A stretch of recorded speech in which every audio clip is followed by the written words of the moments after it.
శ్రీమాత్రే నమః. జై గురుదేవ్. గురుగారు ఇప్పుడు భక్తులు ఇక్కడ చాలా మంది పెరిగిపోతుర్రు. అట్లాగే ఆన్‌లైన్‌లో కొందరు ఫోన్‌లో చెప్పండి మేము రాలేకపోతున్నాం అనేసి చాలా కాల్స్ వస్తున్నాయి. వాళ్ళ గురించి ఏదైనా వాళ్ళకేదైనా వెరీ సింపుల్. వాళ్ళ పేరు, గోత్రం, ఒకవేళ వీలైతే వాళ్ళ ఫోటో, పాస్‌పోర్ట్ సైజ్ ఫోటో. పీఠం నంబర్‌కి వాట్సాప్ చేయమని చెప్పండి. వాళ్ళ సమస్య కూడా టైపింగ్ మెసేజ్ అన్నా, వాయిస్ మెసేజ్ అన్నా పెట్టమనండి. వాళ్ళకి ప్రేమ ఉండి, భక్తి ఉంటే పూజ నిమిత్తం ఏదో వాళ్ళ చేతనైనంత రూ. 10 పంపియమని చెప్పండి. డబ్బులేం పంపకున్నా ఫోటో, పేరు, గోత్రం, సమస్య పంపిస్తే అది నేను ఆన్ చేసి చూసినా వాళ్ళ సమస్య పరిష్కారం అయినట్లే. ఒకవేళ నేను చూసి ఆ ఫోటో మీద అమ్మతో నా ధ్యానంలో కూర్చున్నప్పుడు ఒక్కసారి నా మతిలోకి వాళ్ళ ఫోటో, వాళ్ళ పేరు, గోత్రం, వాళ్ళ సమస్యని స్పృహనకు తెచ్చుకున్నా వాళ్ళ సమస్య తీరినట్టే. ఎవ్వరైనా సరే. ఓకే. సమస్య కంపల్సరీ మెన్షన్ చేయాల. ఫోటో పంపించారనుకోండి, పెళ్లి సమస్య, వివాహం కావట్లేదు. ఫోటో పంపించారనుకోండి, ఆరోగ్య సమస్య అనగా ఫలానా క్యాన్సరో, లేకపోతే బాడీ పెయిన్సో, లేకపోతే ఇంకేదో అట్లా రోగం. వ్యాపారంలో కలిసి రావటం లేదు. ఎంత చేసినా అభివృద్ధి రావటం లేదు. ధనము నిలకడ లేదు. ఒక సమస్యను మెన్షన్ చేసి గోత్రం కంపల్సరీ. అంతే.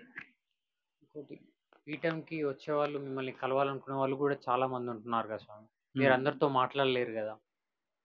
ఇప్పుడు 2000 మంది, 3000తో మాట్లాడలేరు కదా! ఎట్లా దానికి సొల్యూషన్? ఇది భక్తుల యొక్క భక్తి గొప్పదే.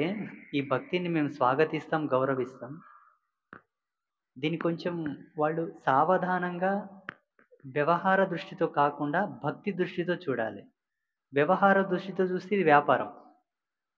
నాతోన మాట్లాడాలి అన్నది వ్యాపారం. అది సబబు కాదు. నీ అదృష్టం ఈ వారం కుదరకపోతే మళ్ళా వారం మాట్లాడొచ్చు. మళ్ళా వారం మాట్లాడొచ్చు. మళ్ళా వారం మాట్లాడొచ్చు. ఓ నెల తర్వాత మాట్లాడొచ్చు. ప్రాప్తమైపోయింది.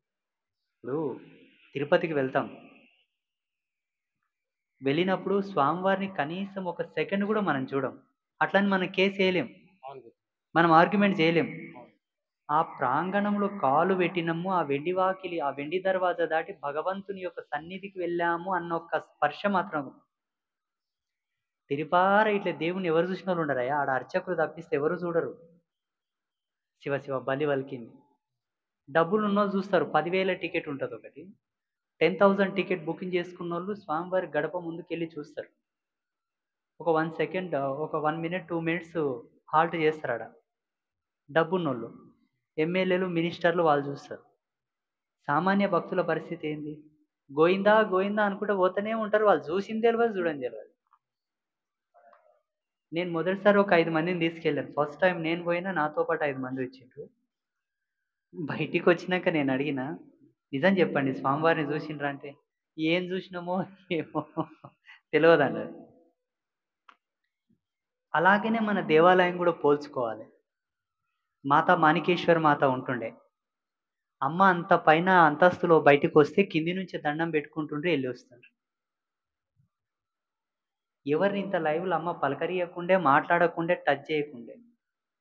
నేనన్నా ఈ వారం కుదరకపోతే మళ్ళా వారమన్నా మాట్లాడిస్తా, ఇంత ఆశీర్వాదం చేస్తా. ఆళ్ళ మీన ఏమనుందంటే ఈపులో పట్ట పట 2 బలిస్తా. అది నాకప్పుడే సిగ్నలైజ్ అయితది. అంతేగాని దీన్ని జర కాంప్లికేటెడ్‌గా వాళ్ళు ఆలోచన చేయరు. తప్పు అది. స్వామి కలవలేదు, మాట్లాడలేదు, మేము మాట్లాడాలనుకుంటున్నాము. ఉండొచ్చు. నీ కష్టము, నీ ప్రేమ, నీ భక్తి. సమయం. ఉదయం 6 గంటలకు కూర్చుంటే సాయంత్రం 6 గంటల వరకు కూర్చుంటా. ఇంక గూడా కూసోవాలంటే నా అనుష్ఠానం ఏం గావాలే? నా జపం ఏం గావాలే? నేనేం గావాలే? పోనీ నేనేమన్నా అయికో విడిచిపెట్టు. ఇంకా కొన్ని వ్యవహారాలుంటాయి, కొన్ని బాధ్యతలుంటాయి, కొన్ని దానికి మనం మాటిచ్చింటాం. కొన్ని చూసుకోవాలే. నేను పీఠానికే పరిమితం అయ్యలేను గదా! సమాజంలో స్వచ్ఛందమైన కొన్ని సంస్థల్లో నాకు బాధ్యతలున్నాయి. 7 సంస్థల్లో నాకు గౌరవ అధ్యక్షం ఇచ్చారు. కొన్ని పరిషత్‌లలో నన్ను మెంబర్‌గా తీసుకున్నారు. ఇప్పుడు అన్నింట్లో నేను అన్ని సమాచారాలు ప్రతిరోజు చూసుకోవాలి. వాటికి రిప్లై ఇయ్యాలే. మళ్ళేమన్నా నోటీస్ రాసి పంపాలే. లేదా మెసేజ్ టైప్ చేసి పంపాలే. వాయిస్ మెసేజ్ అన్నా పంపాలే. స్పందించకపోతే ఏమంటారు చెప్పండి? అవును. అవేం మన పీఠంకి సంబంధించినయి గాదు. మనకు సంబంధించినయి. దేశం కోసం, ధర్మం కోసం, జాతీయత కోసం అని యాడ్ చేసిండ్రు దాంట్లో. ఇవన్నీ ఉంటాయి కాబట్టి మనం కూడా అర్థం చేసుకోవాలి. స్వామీజీ ఆయన ధర్మంలో ఆయన ఉన్నాడు కాబట్టి, మన అదృష్టం వచ్చినప్పుడు మనతో మాట్లాడతాడు అనుకోవాలి భక్తులు గాని బాధపడకూడదు.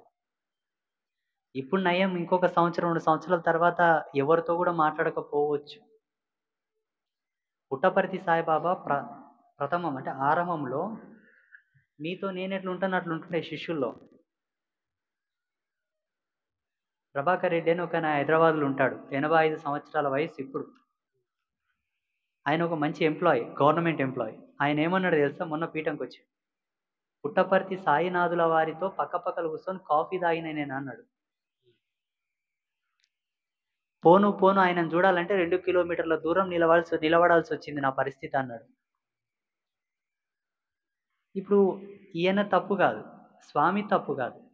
వచ్చే జనాలు అటు ఉన్నారు. ఆ జనాల దృష్ట్యా ఆ మెయింటెనెన్స్ అలా ఉంటది. దాంట్లో తప్పు లేదు. స్వామిని తప్పు అనుకుంటే తప్పు కాదు. భక్తులను తప్పు అనుకుంటే తప్పు కాదు. అది అట్లా వస్తది సమయం అంతే.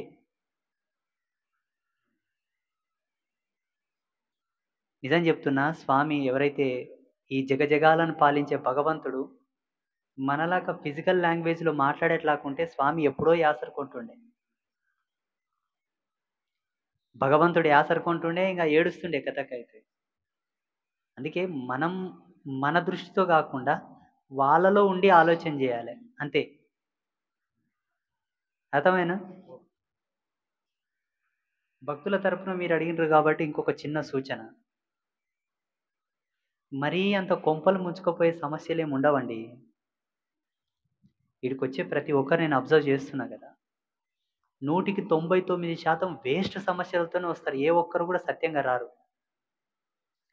అప్పులైనవని వస్తారు. అప్పులైతే స్వాములు ఏం చేస్తారు చెప్పు? అప్పుకొక ధర్మం ఉంది. ఏ వంకతో అప్పయిందో దానికి సమానమైనటువంటి ధర్మంతోనే అది తీరుతది. స్వాముల వల్ల అప్పులు తీరవు. పూజల వల్ల అప్పులు తీరవు. రుణ విమోచన మంత్రం ఒకటుంటది. ఆ మంత్రం మాక్సిమం 75 లక్షల సార్లు జపం చేసి దానికి తగిన శాంతి చేస్తే తప్ప నీకేదో అవకాశాన్ని తెచ్చిపెడుతది గానీ అది కూడా పూర్ణం కాదు. మళ్ళా నువ్వే దాన్ని ఆల్టర్‌నేట్ చేసుకోవాలి. అప్పుల కోసం వస్తారు. ఆశీర్వాదం చేస్తాం మంచిగైతది పో అంటాము. లేదంటే ఏదైనా తాయితే ఇస్తాము. మా యోగ శక్తిని, మా మంత్రశక్తిని, మా జపశక్తిని, మా అనుష్ఠాన శక్తిని ఆ తాయితలోకి ఆవాహన చేసి ఇస్తాం. బై సపోర్ట్ అంతే. ఒక సపోర్ట్ అది. అంతేగాని ఆ తాయిత అప్పులు తీరువదు. నువ్వు చేసే పనికి కొంత పాజిటివిటీ తీసుకొస్తది. సకాలంలో స్పందించే ధర్మం తెస్తదది.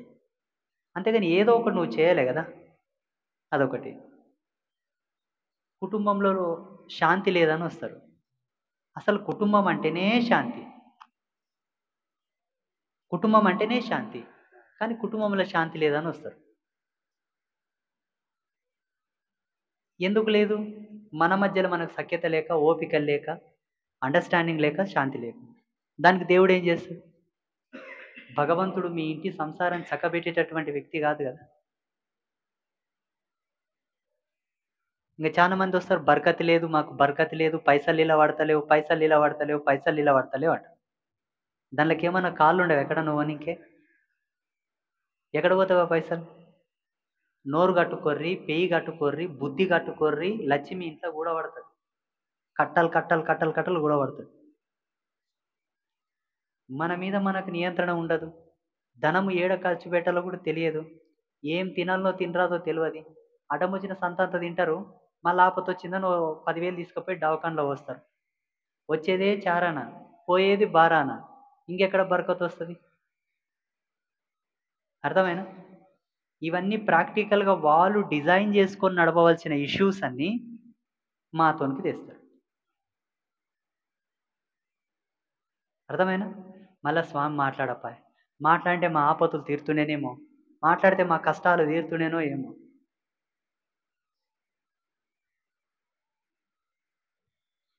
చెప్పు ఇప్పుడు చెప్పు నువ్వు చెప్పు. మాట్లాడకపోవడంలో పెద్ద ఆశ్చర్యం ఏం లేదు. నీవు పొద్దటిసానం మాట్లాడినా, గంట మాట్లాడినా, 2 గంటలు మాట్లాడినా లాభం ఏముంది? చెప్పు ఏమన్నా లాభం ఉందా? నీకు పుణ్యం వస్తది. నేను ఒక తాపసిని, నీవు ఒక సంసారివి, నాతో సాంగత్యం చేసి సంభాషణ చేస్తే నా పుణ్యం నీ మీద ఆవరణం అవుతుంది. దానివల్ల నీకు వచ్చిన లాభం ఏం చెప్పు? నీకు ఒక కట్ట పైసలు కావాలి, పుణ్యంతో అవసరం లేదు. రోగం తీరాలి, పుణ్యంతోనే నీకు పని లేదు. పుణ్యం ఏమన్నా కళ్ళకు కనిపిస్తుంది? నీకు వ్యవహారం కావాలి, తత్వంతో నా పని లేదు, మళ్ళీ ఏం చేస్తావు అప్పుడు? ఆ? ఉపశమనం కలుగుతుంది. ఎంతసేపు ఉపశమనం కలిసి మాట్లాడిన పిచ్చి కాకపోతే సరే, మీ మీ యాంగిల్లో అది వాస్తవమే. ఉపశమనం కలుగుతుంది, మనసు సంతృప్తి కలుగుతుంది. మానవుడు ఎన్ని కష్టాలు పడ్డా, ఎన్ని బాధలు పడ్డా ఆ ఒక్క 5 నిమిషాలన్నా ఒక ఆధ్యాత్మికంలోకి వస్తాడన్న సంతృప్తి నాకు కూడా ఉంటుంది. నేను ఫీల్ అయ్యే లోపే మళ్ళీ ఆనందం కూడా చెరిగిపోతుంది. ఎట్లా చెప్పున్నా, వాళ్ళు ఈ కడప దాటి పోయేటాళ్ళకే మళ్ళీ లౌకికంలో పడిపోతారు. ఇంకేం లాభం? అర్థమైనా? 2 సంవత్సరాల కింద ఇంతమంది లేకుంటుండ్రు మేము సత్సంగం చేస్తే. నేను, కెమెరామెన్, ఇక్కడ పనిచేసేటోళ్ళు ఇద్దరు, ఇంకెవరన్నా ఒకరిద్దరు వస్తుండ్రి. ప్రతి వారం ఇంతమంది ఉన్నారు. ఇప్పుడు ఇంతమంది ఇంకా పున్నమాసకి ఇంకా జగ్గు ఉంటారు. ఇది ఈ నోట ఆ నోట, ఈ నోట ఆ నోట పాకి ఒకరికి మంచిగా అయినా ఒకరి ఇద్దరికి చెప్తారు. వాళ్ళ చుట్టాలకో, బంధువులకో, అన్నదమ్ములకో, పాలెలకో ఎవరికని చెప్తారు. ఫలానా పీఠం పోయిన తర్వాత బాగైంది, ఫలానా స్వామి ఆశీర్వాదం చేస్తే బాగైందని ఒకరు ఒకరు ఒకరు ఒకరు 1,00,000 10 లక్షలు అయితే 10 లక్షలు 1 కోటి అవుతుంది అనుకుందాం. 1 కోటి మందితో నేను మాట్లాడాలంటే నా పరిస్థితి ఏం చెప్పు? చెప్పు, మైక్ దగ్గర పెట్టుకో. అవును గురుగారు, మాట్లాడలేరు. మరి ఇప్పుడు ఏం చేయాలి చెప్పు? జస్ట్ వాళ్ళే అర్థం చేసుకొని మొక్కేసి వెళ్ళాలి. ఒకవేళ వస్తే ఖాళీ ఉన్నప్పుడు రావాలి, మొక్కేసి వెళ్ళాలి, అమ్మని చూసి వెళ్ళాలి. ఈ మాట్లాడే కథనే బంద్ చేయలే సమాజంలో. హిందూ ధర్మం సర్వనాశనం కానికే కారణం మానవుల మీద ఆధారపడినందుకే. ఇంకొకటి, మన ధర్మం ఎంత గొప్పదో అంత పనికిరాంది కూడా మన ధర్మం. కారణం ఏం తెలుసా? బలహీనత. తాయితలు నమ్ముకోవడం, యంత్రాలను నమ్ముకోవడం, పూజలను నమ్ముకోవడం, దేవుళ్ళని నమ్ముకోవడం, స్వామీజీలను నమ్ముకోవడం వల్లనే మన ధర్మం సంకనాకిపోయింది. శివ శివ శివ. నేను తప్పైతే బల్లి తప్ప? నమ్మకం ఉండాలయ్యా. నమ్మకం లేని ఈ ప్రపంచంలో ఏదీ లేదు. నమ్మకమే ప్రధానం. నమ్మకం అనేది ఒక స్థాయి వరకే పరిమితి కావాలి. దానికి ఒక అర్థం ఉంటుంది, ఒక లెక్క ఉంటుంది. నమ్మకం బలహీనత కాకూడదు, నమ్మకం బానిస కాకూడదు. మన హిందువులందరూ బలహీనులైపోయినారు, బానిసలు అయిపోయినారు. అర్థమైనా? కాలేదా? అర్థమైంది. బట్ నమ్మకం కూడా ఉండాలి కదా. ఎవరి మీద నమ్మకం? కూడా ఉండాలి. ఇప్పుడు గురువు ఉండాలి, దైవం ఉండాలి, అన్నీ ఉండాలి కదా. కానీ అది మైక్ ఏదో దగ్గర పెట్టుకొని మాట్లాడితే రికార్డ్ అవుతుంది దాంట్లో. అందరూ అన్నీ ఉండాలి కదా గురుగారు. గురువు ఉండాలి, నమ్మకం ఉండాలి, భక్తి ఉండాలి, పూజలు చేయాలి, దాంతోపాటు మన పని మనం చేయాలి. నా సిద్ధాంతం ప్రకారంగా, నా ఆలోచన ప్రకారంగా ఒక రాయి ఉంటుంది అనుకో. రాయి అంటే అడ్డం వచ్చిన రాయి కాదు, దాంట్లో 3 రకాల రాయిలు ఉంటాయి. మనలో జెండర్ ఈక్వాలిటీ ఎలా ఉంటుందో స్త్రీశిల, నపుంసకశిల, పురుషశిల. ఒక మీకు అర్థం కావాలని చెప్తుండా.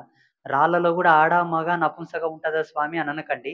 దాంట్లో ఉండే ధర్మానికి దానికి ఉండేటటువంటి పేర్లు అవి. మీకు అర్థం కావాలని లింగభేదం చేసి పేర్లు పెడుతున్నా.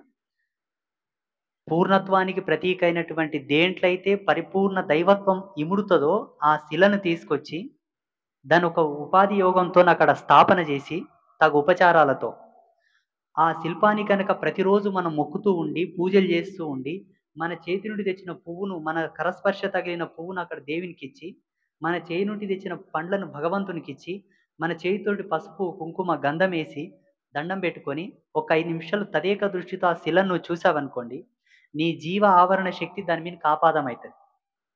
అలా నీ జీవకళ నైపుణ్య స్థితిని తీసుకున్నటువంటి ఆ శిల లక్షల సంవత్సరాలైనా సరే నీ తరానికి చెందిన వాళ్ళు ఎవరు వచ్చినా నీకు రిఫ్లెక్ట్ అవుతుంది. నీ జీవ అవశేషం దాని మీద ఉంటుంది, నీ కళా నైపుణ్యం దాని మీద ఉంటుంది. నీ మనమంగులు వచ్చినా, నీ కొడుకులు వచ్చినా, నీ ముని మనమంగులు వచ్చినా నీ శేషం దాని మీద ఉంటుంది. కాబట్టి ఆ శిల నేను ఆశీర్వదించగలదు, అది దేవి అయినా దేవుడైనా. అందుకే మన వాళ్ళు విగ్రహారాధన ప్రవేశపెట్టారు. ఒక ప్రాణం ఉన్న మనిషి 100 ఏళ్ళు ఉండగలడయ్యా, 200 సంవత్సరాలు ఉండగలడు. తర్వాత అందుకే కుల దేవతలు, వంశ దేవతలు, మన పరంపర దేవతలని మనకు అందుకే ప్రవేశపెట్టారు మన పెద్దలు. దేవుళ్ళని నమ్ముకోవాలి. మనుషుల మీద ఆధారపడరాదు. అదంతా మూఢనమ్మకం. ఇప్పుడు నేను ఇక్కడ అమ్మవారిని స్థాపన చేసింది మీరందరూ మంచిగానికినే.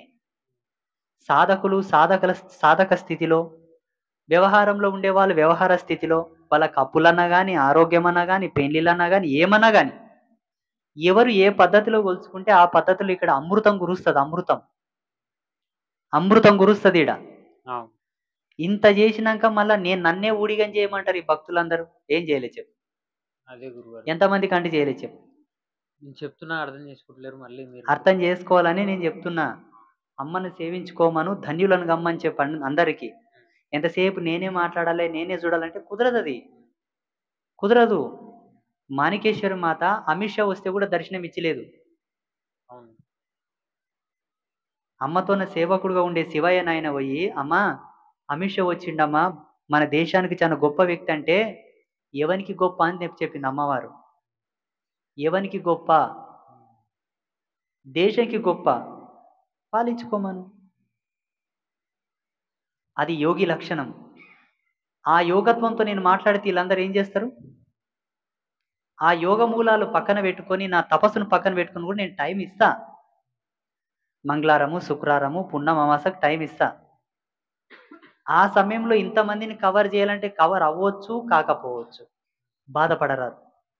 నా దైవం లేదు, మల్లవరం పొద్దుగాల వచ్చి ఫస్ట్ లైన్ కూర్చుంటా అనుకోవాలి. అంతేనా? నీ ఆశకు అవతలోలని బలి చేయొద్దు. నీ కోరికకు అవతలోలని తూలనాడవద్దు. నీవైనా నేనైనా. నాకు ఈరోజు కాళ్ళు నొప్పెడుతున్నాయి అనుకో, నీవు నా శిష్యుడవు అనుకో, ప్రదీప్ కాలో తప్ప అని ఇంట. నాకన్నా నీకు ఇంకా పే బాలేకుంటుంది అంటే చూస్తే ఇంటది, జ్వరం వచ్చింటదో ఏదో అయింటది. ఓపక నువ్వు కాలు ఒత్తిలేకుంటావు. నా శిష్యుడు నా కాలు ఒత్తపాయని నీ మీద బాధపడాల్సిన అధికారం నాకు లేదు. అర్థమైనా? నీకు నాకు ఇంత ప్రాణాధికంగా ఉండే మనకే ఇంత లెవెల్ ఉన్నప్పుడు వీళ్ళెవరయ్యా అసలు? ఎవరిల్లు? గాలి కాసే పూలలాకి ఇల్లు. మంచిగా అయితే దేవుడు అంటారు, లేకుంటే జాడిచి తంతారు. మంచి మంచి మంచి మంచి గురువులని జైలు వేసిండ్రయ్యా ఈ భక్తులను నమ్మరాదు. అవును గురుగారు. చిప్పకూడదు తింటుండరు ఇప్పుడు మంచి మంచి గురువులందరూ. వీళ్ళని ఎప్పుడు నమ్మకు. మళ్ళీ ఒకసారి ఈ ప్రశ్న అడగకు. భక్తి అంటే ఏందనుకున్నావు తెలుసా? చెప్పండి. ఆ? చెప్పండి గురు. వ్యవహార సుఖంలో ఉండేది ఎన్నటికీ భక్తి కాదు. వ్యవహార సుఖం గడియ గడియకోలాక గుణం మారుతుంది, సెకండ్ సెకండ్ కోసారి గుణం మారుతుంది. ఆపతి సమయంలో ఒకలాకుంటుంది, ఆనందంలో ఒకలాకుంటుంది. దేని ప్రమాణంగా చూసుకుంటావు? భక్తి అది కాదు. కాలు కలకల కాలుతున్నా, మాడపట్టు కాలుతున్నా, నాలుక మీద తడి ఆరిపోయినా కూడా పాండురంగ నామం మరవలేదు ఒక భక్తురాలు. అది భక్తి. కాళ్ళు కాలుతున్నాయి, నెత్తి మీద మాడపట్టు కాలుతుంది, నాలుక మీద తడారిపోయింది, అయినా రంగా రంగా రంగా నడిచింది తప్పిస్తే భగవంతుని నామం మరవలేదు. అది భక్తి. ఇప్పుడు వస్తారు మల్లవరం వరకు ఏదైనా పని అయితే చూడు, బాగైంది బాగైంది బాగైంది బాగైంది బాగైంది. ఓ 2 రోజుల తర్వాత మళ్ళీ ఏమైనా చూడు, బాగాలేదు బాగాలేదు బాగాలేదు. ఇది భక్తి కాదు. వాళ్ళ భక్తి అది, అంటే వాళ్ళకు తోచిన భక్తి. మన భక్తి కాదు ఇది. అన్న మీరు లేనప్పుడు వచ్చేసి భక్తులు వచ్చేసి అరే గురుగారు లేరు, వచ్చి వేస్ట్ అయిపోయింది అని వెళ్ళిపోతుంది. నేను ఒకటే చెప్తున్నా అందరికి, ప్రేక్షకులకు, చూసే వాళ్ళకి, ఇక్కడ ఉండేటోళ్ళకు, నన్ను నమ్ముకున్న వాళ్ళు ఎన్నటికి బాగుపడరు. Live record. నన్ను నమ్ముకున్న వాళ్ళు ఎన్నటికీ బాగుపడరు. కారణం చెప్పుందా? కారణం చెప్పండి అన్నాడు. మైక్ చెప్పండి పెట్టండి. గురుగారు. చెప్పండి ఎందుకు ఎందుకు చెప్తా. అనంత అమృత సుధా సౌధంతో కూడుకున్నటువంటి సత్యం ముందల మురికి కాలువ విలువ ఎంత? అమృతానికే పరమ పావనమైనటువంటి, అమృతానికే పరమ పదమును ప్రసాదించేటటువంటి, అమృతానికే అమృతమైనటువంటి స్థానము, దాని ముందల ఈ మురికి కాలువ విలువ ఎంత? అని భక్తులు ఏమంటారంటే, అమ్మని స్థాపించిందే గురువుగారు కాబట్టి గురువుగారే గొప్ప అని అంటారు. హ్మ్. అమ్మవారిని స్థాపించింది గురువుగారే. నేను కాదనను. అమ్మవారిని స్థాపించినంత మాత్రాన అమ్మవారిలాగా శక్తులుండవుగా. ఆ స్మార్ట్ ఫోన్ కనిపెట్టినాయన హ్మ్. స్మార్ట్ ఫోన్ అంత పని చేస్తాడా? చెయ్యడు చేస్తాడా? చెయ్యడు గురుగారు. కనిపెట్టిండు ఓకే. ఆ! ఆ స్మార్ట్ ఫోన్ అంత పని చేస్తాడా? చెయ్యడు గురుగారు. గీని అర్థం చేసుకోవాలి గదా! అవును గురుగారు. అయిపాయే. నేనిప్పుడే కాదు సచ్చేంత వరకు చెప్తా. నన్ను నమ్మినోళ్ళకు పనులు గావు. నా మీద భారమేసినోళ్ళకి మంచికి గాదు. నేనేదో చేస్తా అనుకునడం కన్నా అజ్ఞానం ఈ లోకంలో వేరొకటి లేదు. నన్ను నమ్మకండి. నా మీద భారం వేయకండి. అమ్మ మీద భారమేయండి. మీ జన్మలు పరమ పావనమై మీ ఇల్లు, మీ సంసారం మల్లెపూల ఓసెన. హ్మ్. పక్కింటోడు నీ ఇంటిని చూసి ఆలోచించుకుంటాడు. ఇంత మంచిగుండరు ఈళ్ళు. ఇంత మంచిగుండరు, ఇంత ఆనందంగుండరు, ఇంత సంతోషముండరు, ఇంత సల్లగుండరు అని నీ గురించి చర్చించుకుంటారు వాళ్ళు. అంతటి పవర్, అంతటి శక్తి అమ్మ ఇస్తది. నేనైతే ఇయ్యలేను. నేను మొదటి నుంచి అదే మాట చెప్తున్నా. ఇప్పటికి అదే మాట చెప్తున్నా. నన్ను నమ్మకండి. నా మీద భారం వేయకండి. మీకు అమ్మ ఉంది. అమ్మని నమ్ముకొర్రి. అమ్మ సేవ చేసుకోర్రి. అమ్మని కొలుసుకొర్రి. అమ్మని భావించుకొర్రి. మీ భావంలో ఒక అమ్మని తీసుకొర్రి. మీ భావాలు అమ్మకీయిరి. శుభం. బ్రహ్మలు మెచ్చిన కాపురమైతదయ్యా ఇల్లు. నరుడు మెచ్చక్కర్లా. బ్రహ్మలు మెచ్చిన కాపురమైతది. అది మీలాంటి సాధకులు కూడా ఎక్కువ. ఈ కలియుగంలో నడయాడే ఋషి ఈ కలియుగంలో ప్రత్యక్షంగా నడయాడే ఒక ఋషి అయితారు మీరు. ఋషి. మళ్ళా సన్యాసి కాదు, పీఠాధిపతి కాదు, మఠాధిపతి కాదు. ఇవన్నీ పక్కన పెడదాం. ఋషులు లేరు ఇప్పుడు ఈ కాలంలో. వర్తమానంలో ఋషి పుంగవులు లేరు. అంటే మానవాళి మధ్యలో తిరిగే ఋషులు లేరు. మిగతా కేటగిరీస్ అన్నీ ఉన్నాయి. అన్ని పరంపరలు ఉన్నాయి. ఋషి పరంపర లేదు. ఈ తల్లిని నమ్ముకున్నోళ్ళకు ఋషి పరంపర సమాజంలో వికసిస్తది. ఋషి పరంపరకు 3 అలంకారాలుంటాయి. జ్ఞానంలో వాళ్ళకి తిరుగుండదు. జ్ఞానంలో వాళ్ళకి తిరుగుండదు. శక్తిలో వాళ్ళకి తిరుగుండదు. సంపత్తిలో వాళ్ళకి తిరుగుండదు. సంపత్తి అంటే ఈ పచ్చనోట్లు కాసులు గావు. ఐశ్వర్యం అంటే ఒకటే. ఆరోగ్యం, వీర్యం, యశస్సు. ఈ 3 ఐశ్వర్యములు. ఆరోగ్యం, వీర్యం, యశస్సు. ఈ 3 ఐశ్వర్యములు. ఐశ్వర్యం అంటే అందరికి డబ్బు గుర్తుకొస్తది. అవును. డబ్బు గాదు. ఈ 3 పుష్కలంగా ఎవరి లోపలైతే పూర్ణ ఛందస్సుతో ఉంటాయో వాడు ఋషి. మీరు సాధక స్థితిలో ఉన్నారు. ఈ ముగ్గురమ్మల మీద మీ పరిపూర్ణమైన మనస్సు లగ్నం చేస్తే అమ్మ మీ లోపలకి ఆ కలలు పంపిస్తది. ఆ కలలు మీ లోపల నిగిడీకృతమైతే మీ లోపల ఆకృతి ఏర్పడతది. ఆ ఆకృతి వల్లనే మిమ్మల్ని ఎవడైనా డిక్లేర్ చేయగలుగుతాడు. హి ఈస్ ద ఋషి. అది మీకొస్తది. ఇప్పుడు వీళ్ళందరూ సంసారంలో ఉన్నోళ్ళంతా అమ్మని బాగా నమ్మితే వాళ్ళకి ఆపతి రాదు. అష్ట కష్టాలు రావు. అప్పుల భయం ఉండలేదు. ఒక రూ. 10 కూలి చేసి ఇంటికొచ్చినా ఆ రూ. 10 లోపల వాళ్ళకి పొలి తప్పిస్తే నష్టం కాదు. ఉప్పు కారం తిన్నా, గొడ్డు కారం తిన్నా పేయికి అంటుతది. రోగాలు రావు. సకాలంలో పిల్లలు పుడతారు. సకాలంలో పిల్లలు మెచ్యూర్డ్ అవుతారు. సకాలంలో మంచి సంబంధాలొస్తాయి. సకాలంలో పెళ్ళిళ్ళైతాయి. ఆ పెళ్ళిళ్ళైనోళ్ళకి మళ్ళీ తొందరగా పిల్లలైతారు. ఇంక అన్ని బాగా అయిన తర్వాత ఇంక నాతోనేం పని ఓలకు. ఒకటి కర్మ అనేది ఉంటది గురుగారు. హ్మ్. అది కూడా వాళ్ళు తీర్చుకోవాలిగా. అమ్మ దగ్గరకొచ్చి కొలిమిలేసిన తర్వాత ఇనుముకు తుప్పు భయం ఉండదు నాయనా. ఇంక కర్మతోటి ఏం పని జీవుడికి? నీవు లోహం తీసుకపోయి కొలిమిలో పడేయి. తుప్పుతోన నీకేం భయం ఇంగా? ఇంక ఎక్కడ కర్మ, ఇంకెక్కడ పాపం? ఇవన్నీ మన మధ్య లోపల వచ్చే వ్యవహారాలే. ఆ! ఇప్పుడు తిరుపతికి పోతారు ఈ భక్తులు లక్షల మంది, ఏల మంది పోతారు. ఆడెవరితోన కష్టాలు చెప్పుకుంటారు చెప్పు? శ్రీశైలం పోతారు. ఆడెవరితోనో మంతరించుకొచ్చుకొని తాయితలు తెచ్చుకుంటారు ఈళ్ళు. విజయవాడకు పోతారు. ఆడ ఎవరు ఈళ్ళకి మంత్రాలు, తంత్రాలేసి జాతకాలు చెప్తారు? ఈడ ఎందుకు జాతకాలతోని పని వాళ్ళకు? నేను ఉండడం బట్టే కదా! అందుకే నేను కూడా ఒక నిర్ణయంకొచ్చిన.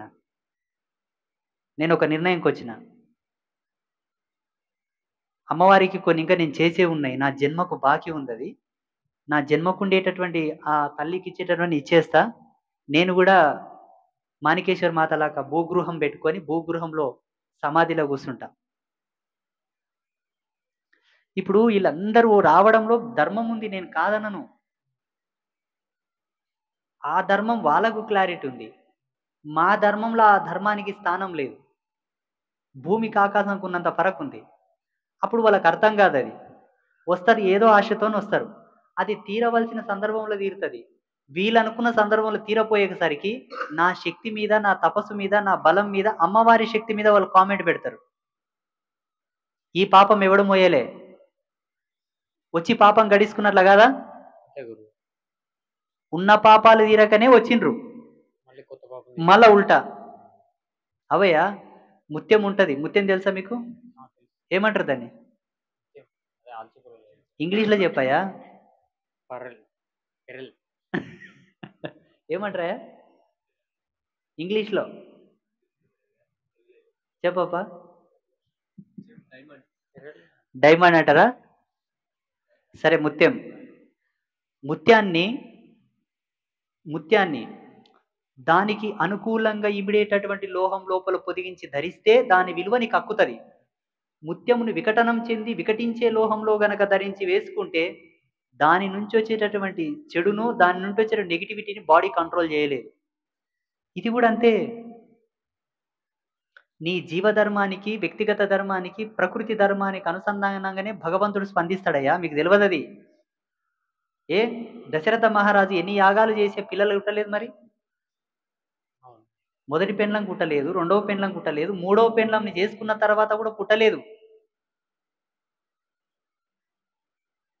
ఇవన్నీ ఒక ధర్మం మీద నడుస్తాయి. వీళ్ళకేమో ఆకలి ఎక్కువ ఉంటుంది, ఓపిక తక్కువ ఉంటుంది. ఆకలికి తగ్గట్లో ఓపిక ఉండదు. ఆ ఆకలి తీరే వరకు కూడా వీళ్ళకి ఓపిక ఉండదు. నడమంతలు ఇంకెక్కడెక్కడో పోతారు, ఇంకెవరితోనుకో పోతారు, ఏమో చేస్తారు.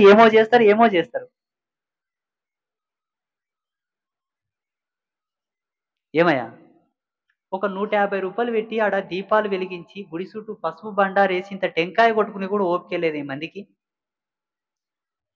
హారతి ఇచ్చి నేను బయటికి వస్తే అమ్మవారికి కానీ, ఒక దేవుడికి కానీ, ఒక శివలింగానికి కానీ, ఒక విగ్రహానికి, పూర్ణ ప్రాణ ప్రతిష్ఠ అయిన విగ్రహానికి హారతి ఇచ్చిన తర్వాత భగవంతుడు పరిపూర్ణమైన కళలతోటి సాక్షాత్కారంగా ఉంటాడు. ఇట్లా దీవించడానికే ఎంత 25 నిమిషాలు 30 నిమిషాల వరకు పరిపూర్ణంగా ఉంటాడు. భగవంతుని ఆరతితో చూసినవాడు అదృష్టవంతుడు. దేవుడికి ఆరతి అయ్యేటప్పుడు చూసినవాడు అదృష్టవంతుడు. అమ్మవారికి పొద్దున ఆరతి ఇస్తే ఆరతి ఇచ్చిన వెంబడి పోయి ఆ తల్లి ముందర నమస్కారం చేసుకొని మన గోడుని చెప్పుకునేది పోయి ఆరతి ఇచ్చి నేను బయటకు వస్తే అందరు నాయన కురికితొస్తారు. బొచ్చు కూడా దొరకది, బొచ్చు దొరకది, పేయి కంటిన మురికి కూడా దొరకది. కారణం నేను ఎంత చెప్పినా ఎంత చేసినా నేను ఒక మానవునయ్యా.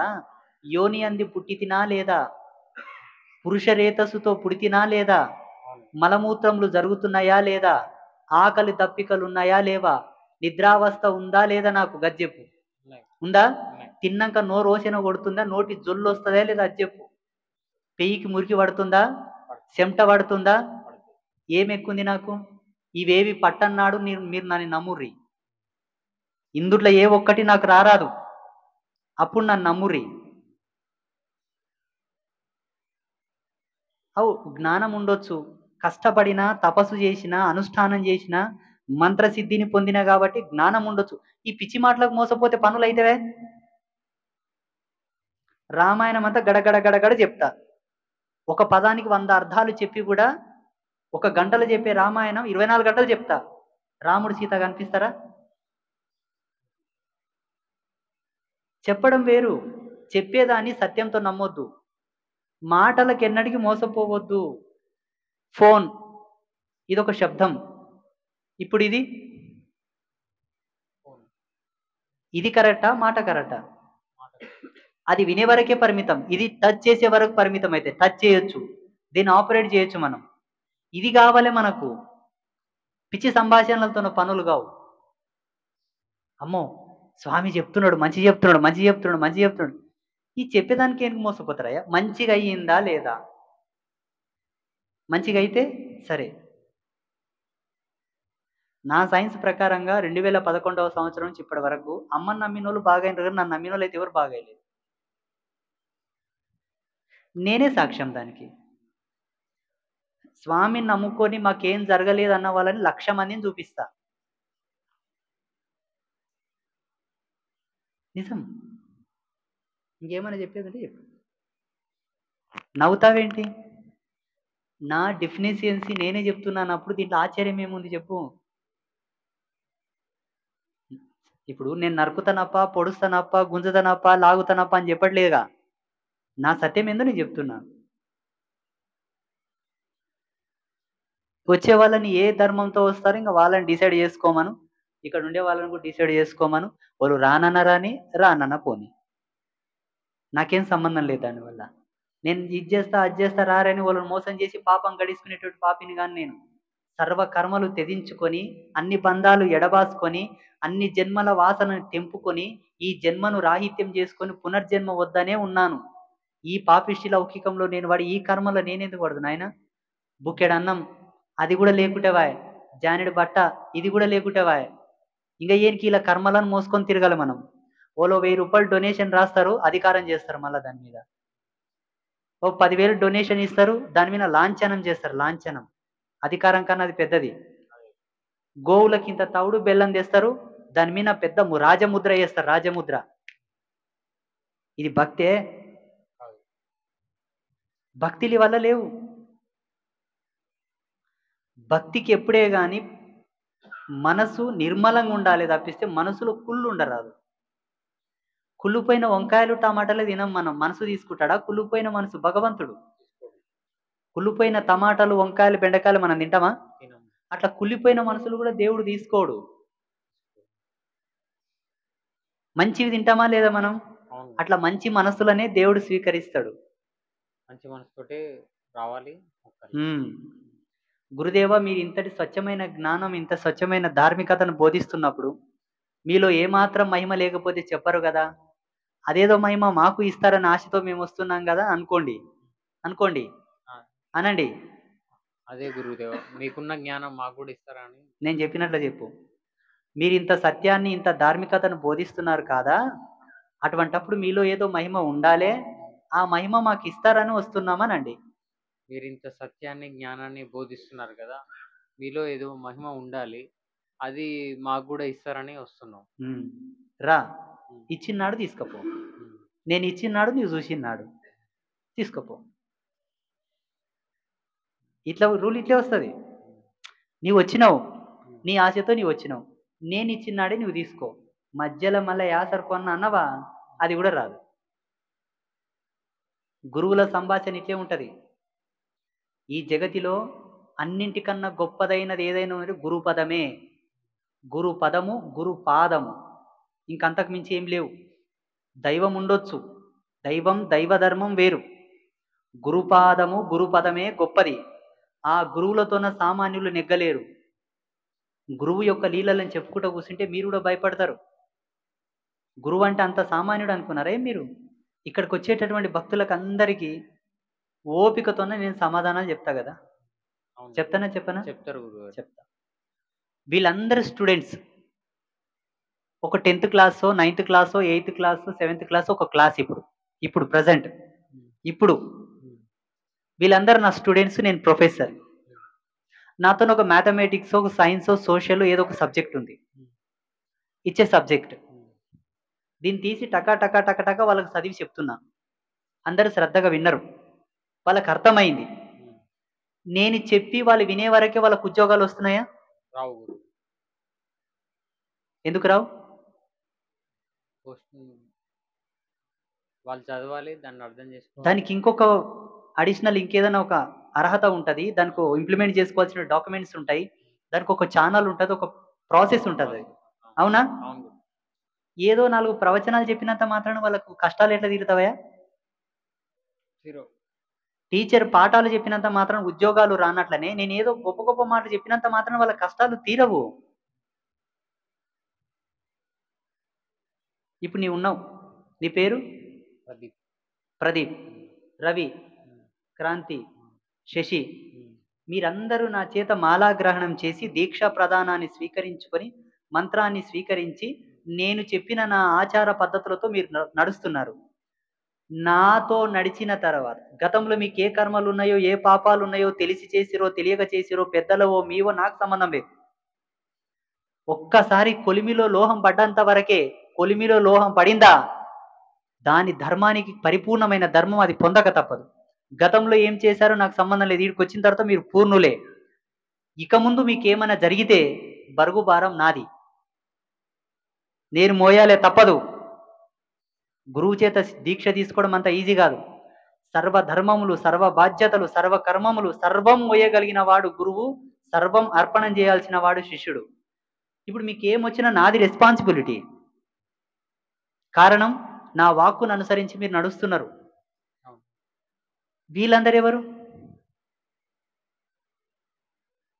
అంగట్లో కూరగాయలకు వచ్చిన సంతకొచ్చిన వాళ్ళకా వాళ్ళంతా? సంతకొస్తారు, కూరగాయలు వేసుకుంటూ ఇంటికి పోతారు వాళ్ళు. అంతే. వాళ్ళు ఏమన్నా నా శిష్యులా? నాతో మంత్రం తీసుకున్నారా? నా ఉపదేశం తీసుకున్నారా?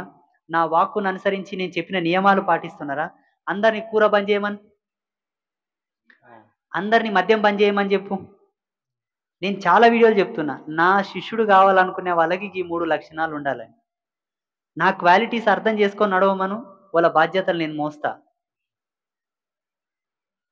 రజసప్తమి కూడా చూసినాం గురుగారు. ఒక డిపార్ట్మెంట్ రూల్ని వాడు భరించగలిగి దాన్ని ఫాలోఅప్ చేయగలిగితేనే ఆ డిపార్ట్మెంట్ తాలూకు మర్యాద మాన్యత వాళ్ళకి ఇస్తారుగా. ఇది ఒక డిపార్ట్మెంట్ అనుకుందాం, దానికి కొన్ని రూల్స్ పెట్టిన నేను, నా రూల్స్ని వాళ్ళు ఫాలోఅప్ చేయమను, వాళ్ళ బాధలు నేను భరిస్తా. అర్థం కాలేదా? అంతే, అర్థమైంది గురుగారు. అదే చెప్పినారు కదా. నేను ఇంత పచ్చి నిజాన్ని ఇంత సత్యం ఎందుకు చెప్తున్నా అంటే వేరే గురువులతోని కూడా మీరు మోసపోవద్దు, వేరే స్వాములతోని కూడా మోసపోవద్దు. వాళ్ళేదో చేస్తారని వాళ్ళ మీద భారం వేసి కాలయాపన చేసుకోవద్దు. మీరు కష్టపడండి, మీ నిజాయితీ మిమ్మల్ని కాపాడుతుంది నాయన, ఇది సత్యం. మీ వ్యవహార సత్యం, మీ ఆచరణ ధర్మమే మిమ్మల్ని కాపాడుతుంది. వాళ్ళు అనుగ్రహించిన, వాళ్ళు బ్లెస్సింగ్ చేసిన, వాళ్ళు మంత్రశక్తిని ధారపోసిన, వాళ్ళ సర్వ తపస్సు మీకు ధారపోసిన, నడవడిక నీదే, ఆచరణ నీదే, నీవే తెంపుకోవాలి. నీది ఎవరిని ఎవరు ఉద్ధరించలేరు. నేను 1,00,000 వీడియోలు ఆయన చెప్పబట్టి ఇట్లా చెప్తున్నారు కానీ మీరు అర్థం చేసుకోవట్లేదు. నేను చెప్తే కదా, ఆధ్యాత్మిక బానిసలు వీళ్ళందరూ. వీళ్ళది కూడా తప్పు కాదు, సమాజం వీళ్ళని అట్లా మోటివేట్ చేసింది. వాళ్ళని అట్లా మోటివేట్ చేసి వీళ్ళందరూ ఆ సైకాలజీలో లాక్ అయిపోయినారు. అప్పుడు వీళ్ళందరూ వ్యవహారం నుంచి బయటికి రావాలంటే నాయంచటి మనుషులు 100 మంది వచ్చినా బయటికి రారు. ఇంకా కాలంలో ఎప్పుడు మారుతారో మారని, వాళ్ళ తిప్పలు వాళ్ళది, మన తిప్పలు మనది. చెప్పే కాడికి చెప్పాలి. చెప్పకపోతే ఆ చల్లని తల్లిని అనొచ్చు, ఏమ్రా సత్యం పక్కన పెట్టి అసత్యం చెప్తున్నావు కొడక, ఈ షరతులు నీకే అంటది. ఉన్నది చెప్పాలి, వెనక్కి కావాలి. అమ్మ సిద్ధం, ఓల సిద్ధం. మనం ఏం చేస్తాం చెప్పు? గురువుని మైక్ దగ్గర పెట్టు. గురువుని మెటీరియలిస్ట్ అంటే ఫిజికల్ గా చూడొద్దు అని అంటారు, దాని గురించి ఏదైనా? గురువుని ఫిజికల్ గా చూడాలి. గురువుని వ్యవహార సత్యంతో భౌతికవాదంతో చూడాలనుకున్నప్పుడు గురువుతో సత్ సంబంధం కలిగి ఉండాలి. అనగా ఫిజికల్ రిలేషన్ కాదు, మళ్ళీ అక్కడ సాంప్రదాయమైనటువంటి సంబంధం, ఆచార సంబంధం, ఆచార సంబంధంతో కూడుకున్న పరంపర సంబంధం, పరంపర సంబంధంతో కూడుకున్నటువంటి మంత్ర సంబంధం, మంత్ర సంబంధంతో కూడుకున్న మూల అధిష్టాన దేవత సంబంధం. ఈ 5 సంబంధాలు గురువుతో ఉంటే నువ్వు ఎలా భావన చేసినా గురువు అలా నీకు పలుకుతాడు. ఆ విధంగా నీ కష్టాన్నో, నీ తపస్సునో, నీ అనుష్ఠానాన్నో, నీ యోగ బలాన్నో పెంచుతాడు.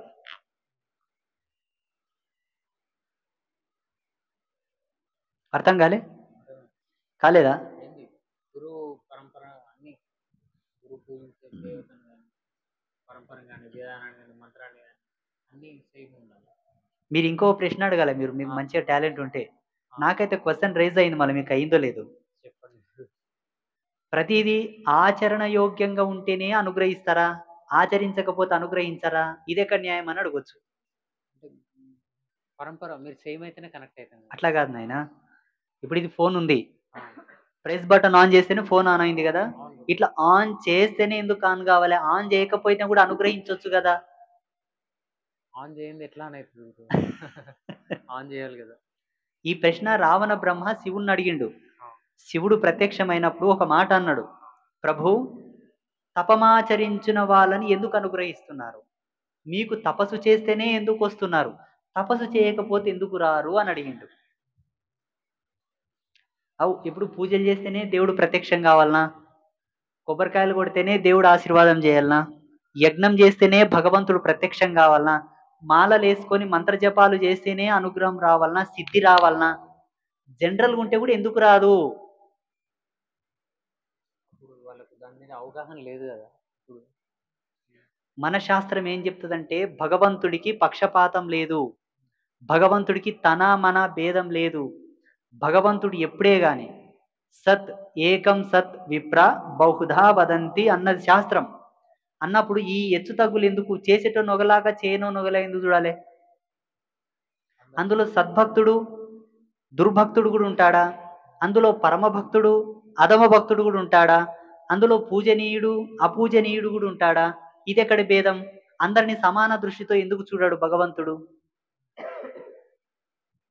సమానంగా చూస్తారేమో గానీ దాన్ని మనం గ్రహించాలి.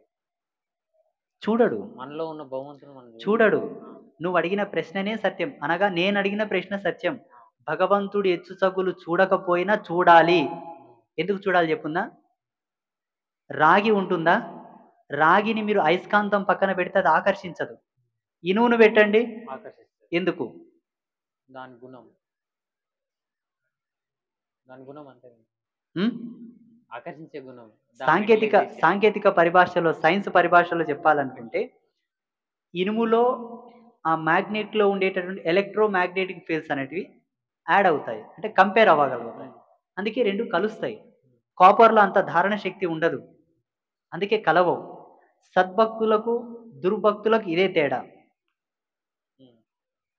ఈయన అనాచారుడై తన యొక్క జీవ చైతన్య శక్తిని అంతా కూడా నిష్ప్రయోజనం చేసుకొని నాశనం చేసుకొని ఉంటాడు. కాబట్టి భగవంతుని యొక్క శక్తితో తొందరగా టాలీ అవ్వలేకపోతాడు. అందుకే సదాచారము, సత్ప్రవర్తన, దీక్షా ప్రదానం, అనుష్ఠాన బలం, ఆచారం, కట్టుబాటు అవసరం. తొందరగా కనెక్ట్ అయిపోతాం. ఇంతే తేడా. అక్కడ దేవుడు స్వీకరించడని కాదు, దేవుడు అనుగ్రహించడని కాదు. అర్థమైందా? అద్దం ముందర పోయి నిలబడితే మురికోడు కనిపిస్తాడు, గబ్బోడు కనిపిస్తాడు, మంచోడు కనిపిస్తాడు, మేకప్ ఉన్నోడు కనిపిస్తాడు, మేకప్ లేనోడు కనిపిస్తాడు. అద్దంకి భేదం లేదు, మేకప్కి భేదం ఉంది, గంతే. ఒకసారి అద్దం ముందర నిలబడితే మన మొహం మనలే బెదిరిస్తుంది. కారణం అశుద్ధిగా ఉంటుంది కాబట్టి. అద్దం కాదు బెదిరించేది, మనలే బెదిరిస్తుంది. దేవుడు కూడా గంతే. దేవుడు అంటే దర్పణం, అద్దంతో సమానం. ఇక్కడ మన పాపాలు, మన కర్మలు, మన యొక్క చేష్టలే మనకు పాపాలై మనల్ని వేధిస్తాయి. మీరేం చేస్తారు? అద్దం ముందు నిలబడి అద్దంని అడుగుతారు నాకు మేకప్ అని. అద్దం మేకప్ వేయదు, మనం మేకప్ వేసుకొని తన ముందుకు వెళ్ళాలి. మీరేం చేస్తారు? దేవుని ముందర పోయి నా కష్టాలు తీర్చా అంటారు. భగవంతుడు కష్టాలు తీయడు. నీవు ఆచార సంపన్నత ధర్మంతో వెళ్ళి నిలబడు, ఆటోమేటిక్గా అవి తీరుతాయి. పాటిస్తారు వీళ్ళందరూ? ఎవరు పాటించరు? ఎవరు పాటించరు. వీళ్ళందరూ కూడా ఆధ్యాత్మిక బానిసలు, ధార్మికమైన ద్రోహులు వీళ్ళందరూ. ఇంటికి పోతారు, ఒక కోటర దాయకాడ 2 కోటర దాతారు, పండుకుంటారు, గుండె బరువు ఎక్కుతుంది, కలీజలు ఉబ్బుతాయి, ముఖం వస్తుంది, నెత్తి బరుగు అవుతుంది, మళ్ళీ డావకాన ఒక్కోవాలి, ఒక గోలు వేసుకున్న సిరప్ తాగాలి. దాని ద్వారా సైడ్ ఎఫెక్ట్.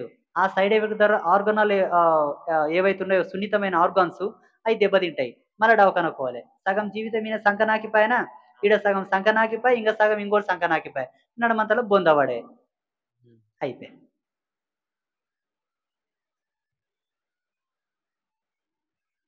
అర్థమైనా? కాలేదా? అయింది గురు.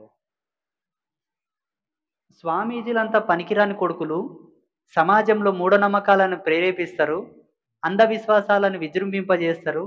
ఈ స్వామీజీలు గురువులకు పని లేదు, అంత దొంగ కొడుకులని పెద్ద పెద్ద మేధావులు డిబేట్లు పెడతారు టీవీల ముందర. హేతువాదులని, జన విజ్ఞాన వేదిక వాళ్ళని, నాస్తికులని, ఇంకొంచెం మంచిగా ఆ వాగ్దేవత సరస్వతి తల్లి అనుగ్రహించిన మేధావులు, అంటే చదువుకున్న వాళ్ళు, బాగా మేధావులు, హయ్యర్ ఎడ్యుకేషన్ చేసిన వాళ్ళు డిబేట్లు పెడతారు. ధార్మికమైన మూలాలతోటి మానసిక ప్రశాంతత పొంది ఆధ్యాత్మికతతో ఈ ప్రపంచంలో ఎంతో సుస్థిరమైన శాంతిని నెలకొల్పిన వాళ్ళని కోట్ల మందిని చూపిస్తా. మద్యం నుంచి బాగుపడ్డవాన్ని ఒక్కనన్న చూపెట్టు, ఒక్కనన్న చూపెట్టు మందు తాగి బాగుపడిండని. మళ్ళీ ఈ మేధావులందరూ మద్యంని వైన్స్ని ఎందుకు బంద్ చేస్తలేరు? అవును. స్వామీజీల నుంచి, పీఠాధిపతుల నుంచి, గురువుల నుంచి, దేవాలయ వ్యవస్థ నుంచి, మఠాల నుంచి, ఆశ్రమాల నుంచి ప్రత్యక్ష ఉపాధి, పరోక్ష ఉపాధి వేల మందికి ఉందని నేను చూపిస్తా. వేల మందికి. లక్షలు. ఈ కేంద్రకాల ద్వారా ఆధ్యాత్మిక ప్రశాంతతను, మానసిక ప్రశాంతతను పొంది లోకంలో శాంతి స్థాపన చేసిన వాళ్ళని కోట్ల మందిని చూపిస్తా నేను. ఈ కల్తీ వ్యాపారాలు చేసే వాళ్ళ మీద, కల్తీ మందులు, కల్తీ నూనె, కల్తీ వైన్, కల్తీ మెడిసిన్, కల్తీ ఫుడ్, ఎవ్రీథింగ్ ఈజ్ కల్తీ కల్తీ కల్తీ కల్తీ కల్తీ కల్తీ. ఈ కల్తీ మీద ఒక్కడన్నా మాట్లాడతాడా? వాళ్ళకు వాటి మీద మాట్లాడితే డబ్బులు రావు. Christian missionary.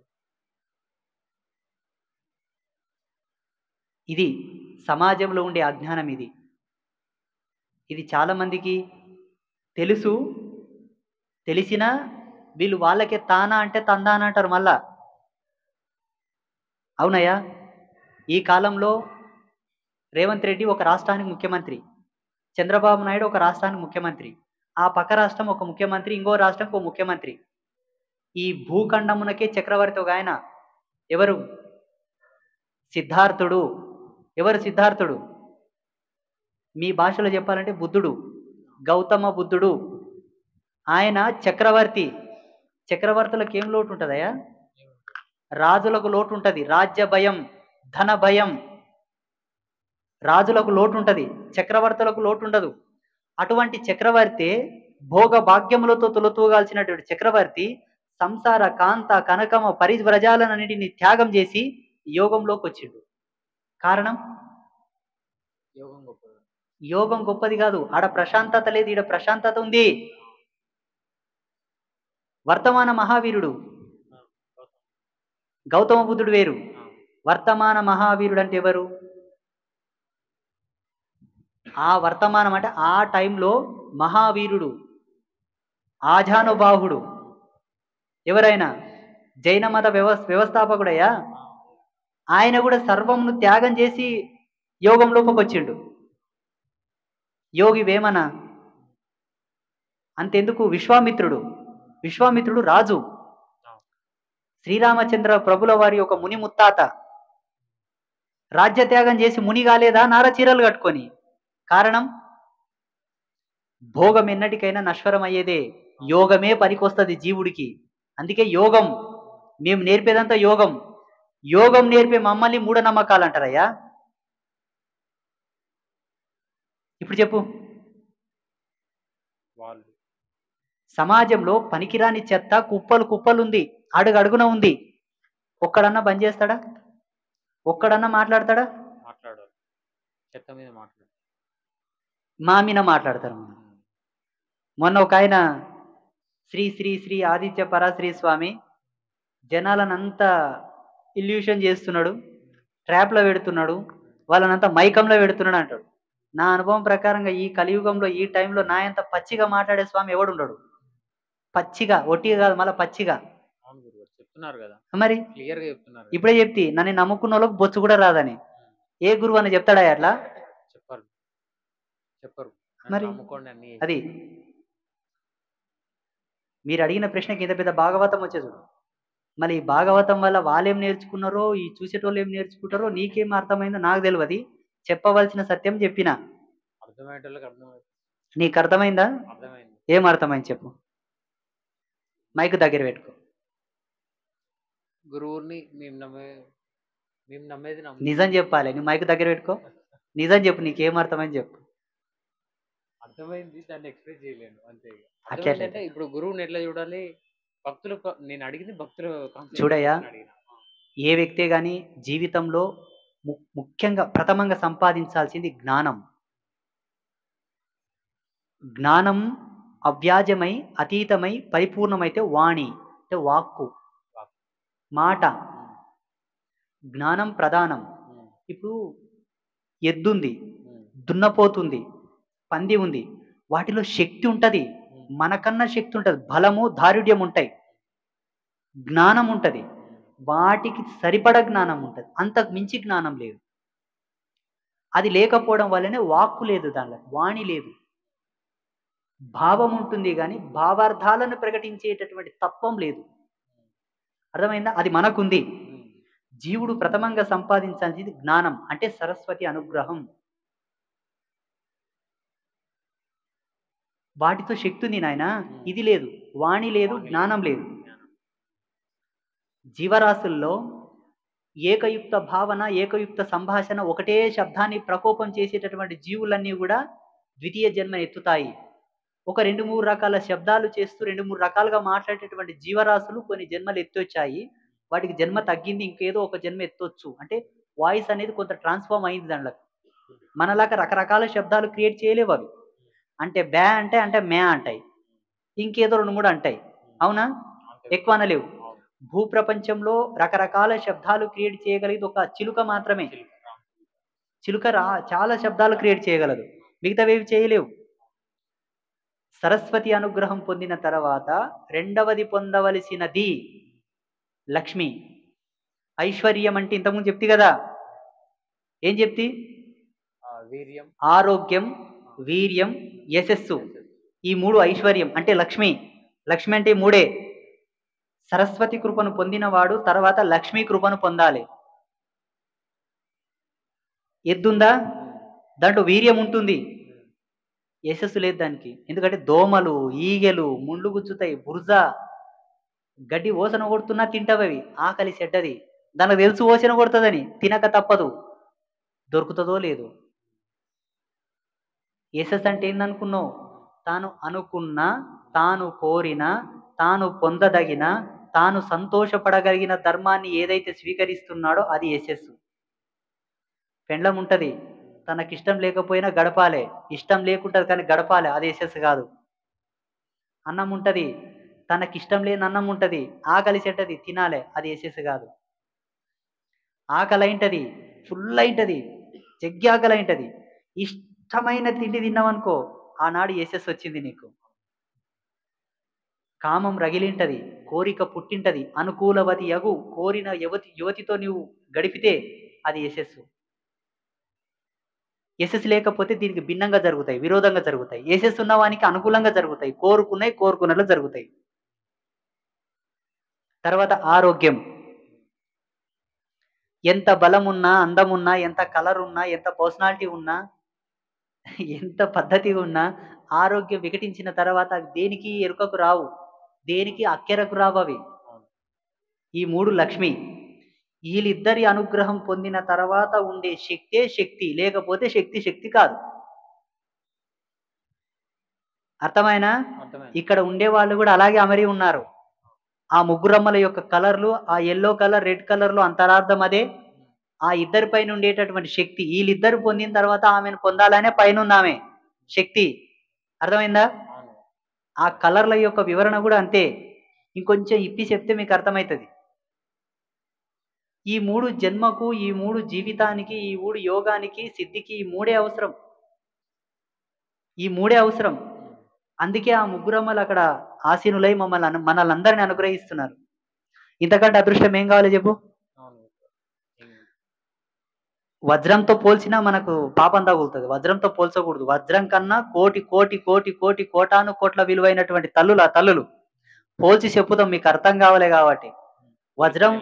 వజ్రం అక్కడ ఉంది, ఈ బొగ్గు కోసం ఆశపడతారు అందరు. ఈ బొగ్గు కోసం. లాస్టింగ్ ఇంతే. నీవు అడిగిన ప్రశ్నకి ఇది లాస్ట్ ఫైనల్. నేను ఎవరిని? మైక్ దగ్గర పెట్టుకో. నేను ఎవరిని? మా గురుగారు కాదు, మా డైమండ్. ఇంతకుముందు చెప్పిన నేను ఎవరిని? భక్తుల ప్రాస్పెక్ట్ లో మీరు మా గురుగారు మా డైమండ్. ఎప్పుడే కానీ గురువుని వ్యవహార సుఖంతో కొలవరాదు, అదొకటే బాగా గుర్తుపెట్టుకోరు. ఒకవేళ కోరినట్లయితే ఆయన ధర్మంలో మీరు ఉండేట్లాగుంటే కోరురి, తప్పు లేదు. అంతే. పోలీస్ డిపార్ట్మెంట్ పోతావు, డాక్టర్ కోట్ వేసుకొని స్టెథోస్కోప్ పెట్టుకొని డ్యూటీ చేసి చూస్తా. పోలీస్ స్టేషన్‌లో పోయి డాక్టర్ కోట్ వేసుకొని స్టెథోస్కోప్ పెట్టుకొని ఆడ కూర్చొని డ్యూటీ చేయి. చేతుల లాఠీ ఉండాలె, నెత్తి మీద టోపీ ఉండాలె, ప్యాంట్ ఉండాలె.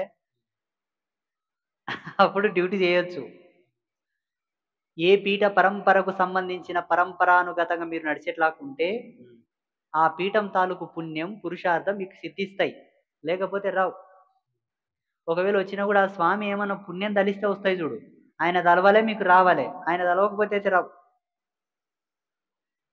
అయిపోయానా? ఇప్పుడు పీఠ పరంపర అంటే మనది కొత్త పరంపర కదా! మాది పరమ పవిత్రమైనటువంటి శ్రీ విద్య సాధన, శ్రీ విద్య పరంపర, శక్తి ఉపాసన, శక్తి తంత్రం. అతి గుప్తమైనటువంటి మూల విద్య, స్త్రీ విద్య, బ్రహ్మ విద్య, ఆత్మ విద్య, బ్రహ్మాండ విద్య, జ్ఞాన విద్య. మా విద్యనే పెద్దది ఈ జగతిలో. హ్మ్. పెద్ద కాఠిన్యమేముండదు. సర్వసామాన్యమైనటువంటి విద్య. మా సాధన పరంపరలో ఉండేటటువంటి మెయిన్ ఆబ్జెక్టివ్, మెయిన్ అంశం ఏంటంటే సదాచార సంపన్నత. సదాచారం అంటే సదా పాటించుటకు యోగ్యమైనది, సదా పాటించవలసినది. ఇప్పుడు చేసి అప్పుడు గప్పు ఉండేది కాదు మళ్ళా. ఎప్పుడు అది కూడా ఓ పెద్ద గుండు మోపినట్లు ఏముండదు. వ్యవహారంకి అట్లా కాదు. మోటుగా చెప్పున్నా, మంచిగా చెప్పున్నా. మంచిగానే ఇప్పుడు సార్. ఆ? మంచిగానే. ప్లీజ్ నోటి రుచి, పెయి రుచి ఉండదు మా దాంట్లో. నోటి సుఖం కావాలంటే విద్య వదులుకోవాలి, విద్య కావాలంటే సుఖం వదులుకోవాలి. రెండు ఒకతో నిమిడవు. అవును. భృగు మహర్షికి నారదుడు ఇదే చెప్తాడు. ఇప్పుడు నేను ఒక ప్రశ్న వేస్తా, మైకు దగ్గర పెట్టుకో. చెప్పండి. నీ పేరు ప్రదీప? అవును గురువు. నువ్వు ఎందుకోసం వచ్చినావు వీడికి? జ్ఞానం నేర్చుకున్నాను. ఏం చేస్తావు జ్ఞానం నేర్చుకొని? మోక్షం, మోక్షం తీసుకొని ఏం చేస్తావు? చిదానంద స్థితి. అది చేసుకొని ఏం చేస్తావు? అదే తెలుసుకుందామని. దాని తర్వాత కూడా ఏముంది తెలుసుకుందాం. ఏం చేస్తావు తెలుసుకొని? అది అది ఫస్ట్ అది తెలిస్తే దాని తర్వాత ఏం చేస్తా అనేది చెప్పగలుగుతాను. అది కూడా చెప్తాడు. ఏం చేస్తావు? ఏం చేయాలి? అంతా శూన్యమే. అంత శూన్యమే. ఇదంతా లాస్ట్. పచ్చిగా చెప్పాలంటే ట్రాష్. అవును. ఇదంతా చెప్పాలంటే ట్రాష్. నువ్వు శతకోటి జపాలు చేసిన, అనంతకోటి యోగంలో లయమైన, అనంతకోటి సాగరంలో ఎందు మునిగి వచ్చినా సత్యం సత్యమే. అవును. మళ్ళీ ఎందుకు ఈ టైం పాస్? ఫస్ట్ అది తెలుసుకోవాలి కదా గురుగారు. ఇదంతా మీరు శూన్యమని మీరు చెప్పగానే మాకు అర్థం కాదు కదా. అది మాకు అర్థం కావాలంటే నువ్వు నేను చేయాలి. తెలుసుకున్నా ఇదే వస్తుంది. అదే కానీ మాకు అర్థమైతే మాకు విలువ తెలుస్తుంది. ఇంకా అర్థం చేసుకో. ఇదంతా ట్రాష్. నీవు ఇంత చేసినా మళ్ళీ చివరికి ఇదే తెలుసుకుంటావు. చేసి తెలుసుకుంటే బాగుంటుంది. బాగుంటుందా? అయితే కష్టపడు. అతనికి మైకు నేను అనుభవం అడుగు. కావాలి కదా. నువ్వు అతనికి మీరెందుకు వచ్చారు ఇడికి? జ్ఞానం కోసం. జ్ఞానం కోసం వచ్చారు. ధ్యానం కోసం వచ్చారు. జ్ఞానం. జ్ఞానం. ఈ లోకంలో ఏమన్నా నేర్చుకునేది మంచిది ఏదైనా ఉందా అంటే అది ఆధ్యాత్మికతనే అని. అభ్యాస యోగంలో బెటర్ ఆధ్యాత్మికతనే అని తెలుసుకొని నేను నా స్థితిలో కాకుండా, నా లెవెల్లో కాకుండా మీ స్థితిలో ఉండి, మీలాగుండి, మీ తల్లిదండ్రుల లెవెల్లో ఉండి మాట్లాడతా. Now I'm your mother, your father. Okay? నీవు జ్ఞానం నేర్చుకొని సత్యం తెలుసుకున్న తర్వాత నీకు వచ్చేది వైరాగ్యం. వ్యవహారంలో ఉండవు. నీవు వైరాగ్యం పూనిన తర్వాత సభ్య సమాజంలో ఒక లోటు ఏర్పడుతుంది. యవ్వన ప్రాయంలో ఉండి, శరీర ధర్మంతో ఉండి, అనగా పురుష ధర్మంతో ఉండి, ఈ ధర్మానికి సానుకూలంగా ఈ సమాజ ధర్మాన్ని నిలబెట్టాల్సిన నీవు సమాజ విద్రోహ స్థితిలోకి రాయబడతాను నేను. అప్పుడు ఏం చేస్తావు? సమాజ విద్రోహక స్థితి అంటే ఏంటి తెలుసా? నీవు కళ్యాణం ఆడి ఎవరినన్నా ఇవ్వాలి, ఇవ్వకపోతావు. అప్పుడు ఈ ధర్మం ఎవరు మోయాలి?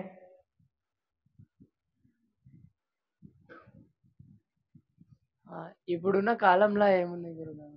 ఇప్పుడున్న కాలం అప్పుడున్న కాలంగా ధర్మం ధర్మమే. పురుష అంటే అర్థమైంది. పోనీ ఒక విషయం తెలుసుకోండి. నేను ఎప్పుడన్నా చెప్తా, అప్పుడన్నా సమాధానం చెప్పు. ఏ సందర్భంలో చెప్తానో నాకు తెలియదు. స్త్రీలకు మీసం ఉండదు, గెడ్డం ఉండదు. ఓకే? సైన్స్ ఏం చెప్తుందంటే హార్మోనల్ ఎఫెక్ట్ నుంచి దానికి ఒక సింథటిక్ ఫామ్ చెప్తారు. ఆ ఫార్మింగ్ నుంచి మనకు మీసం గడ్డం వస్తుందని సైన్స్ చెప్తుంది. ధర్మం అట్లా చెప్పదు. ధర్మానికి క్లారిటీ ఉంటుంది. ధర్మం చెప్పే పద్ధతి వేరు. మన మీసంకి గడ్డం కన్నా మనం విలువ ఇవ్వాలి కదా. ఏ విధంగా ఇస్తావు?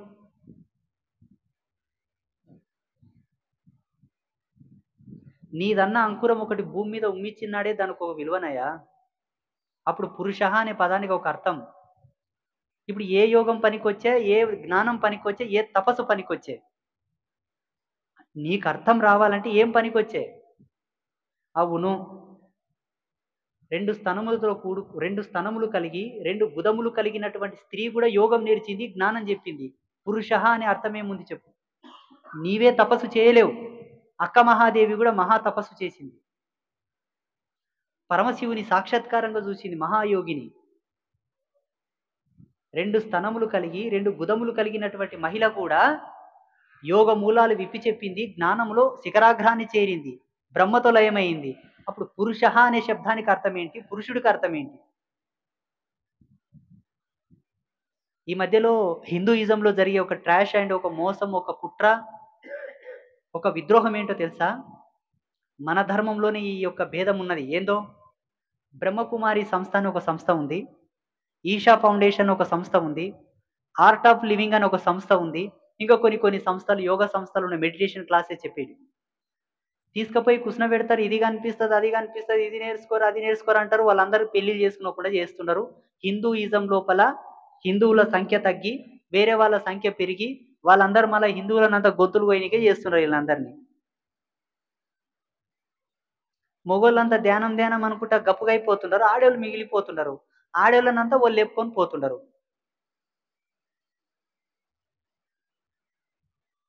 మరి దీన్ని ఏ కోణంతో చూడాలి చెప్పండి?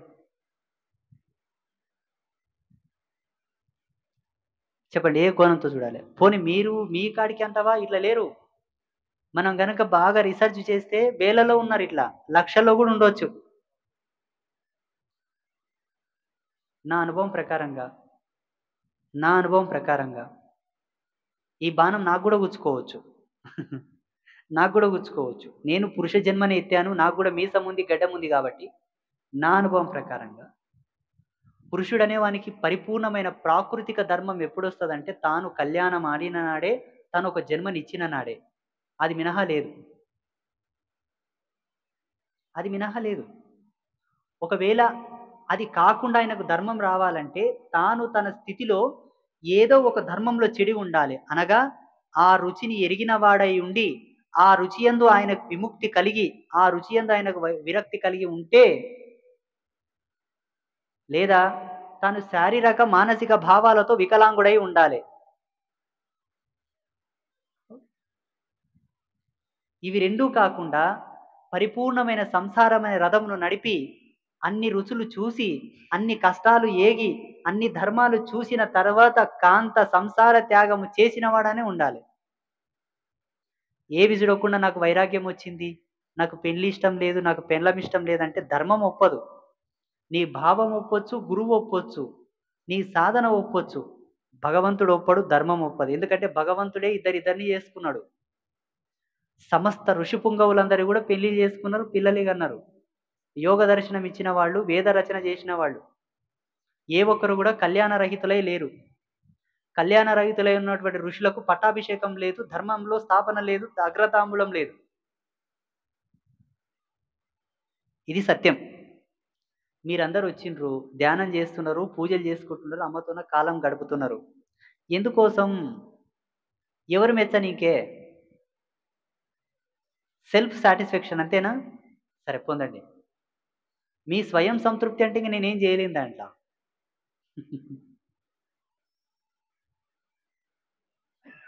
మనకు ధర్మం ప్రధానం. అప్పుడు మీరు అడగొచ్చు, ఓ గురుదేవా, ఓ అంబాత్రయ క్షేత్ర వ్యవస్థాపక, ఓ బాలబ్రహ్మచారి, ఓ బాల మునీంద్ర యోగి, ఓ శ్రీమాత చరణాంబుజ యోగన సాధన చేసినటువంటి పరమభక్త శేయ, మరి నువ్వెందుకు సన్యసించవయ్యా అని అడగొచ్చు. అడగండి, ఇన్ని చెప్పి అడగండి, ఇన్ని చెప్పండి. ఇయ్యప్ప ఆను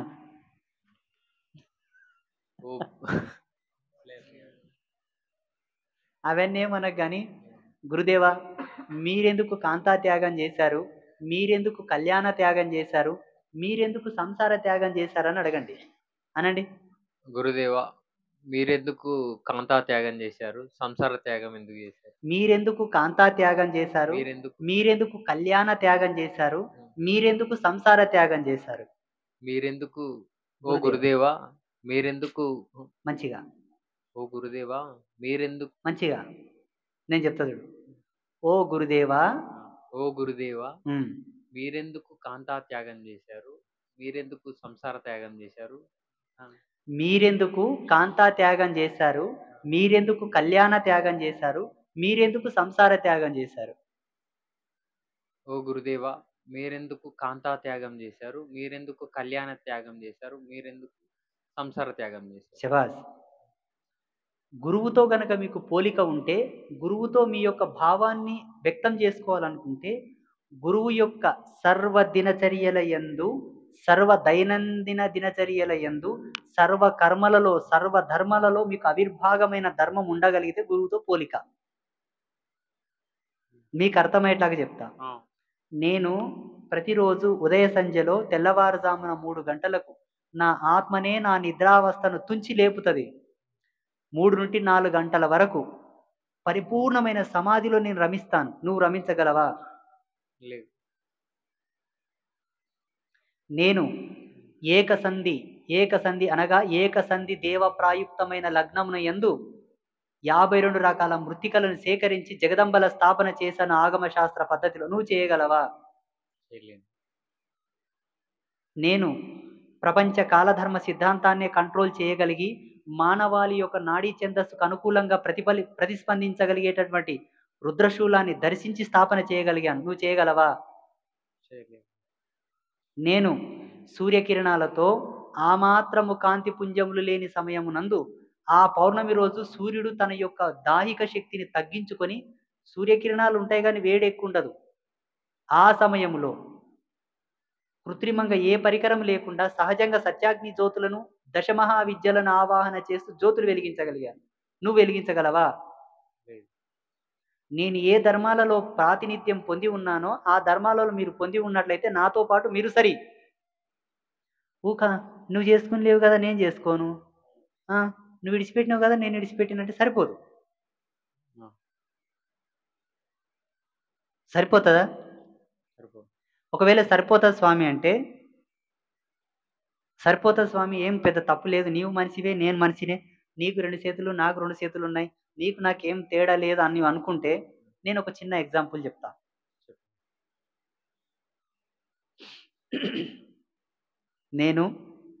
నేను ఈ జన్మ రఫ్లీ చీఫ్లీ చెప్పాలంటే నౌ 1001 సోల్, 1001వ జన్మ నాది.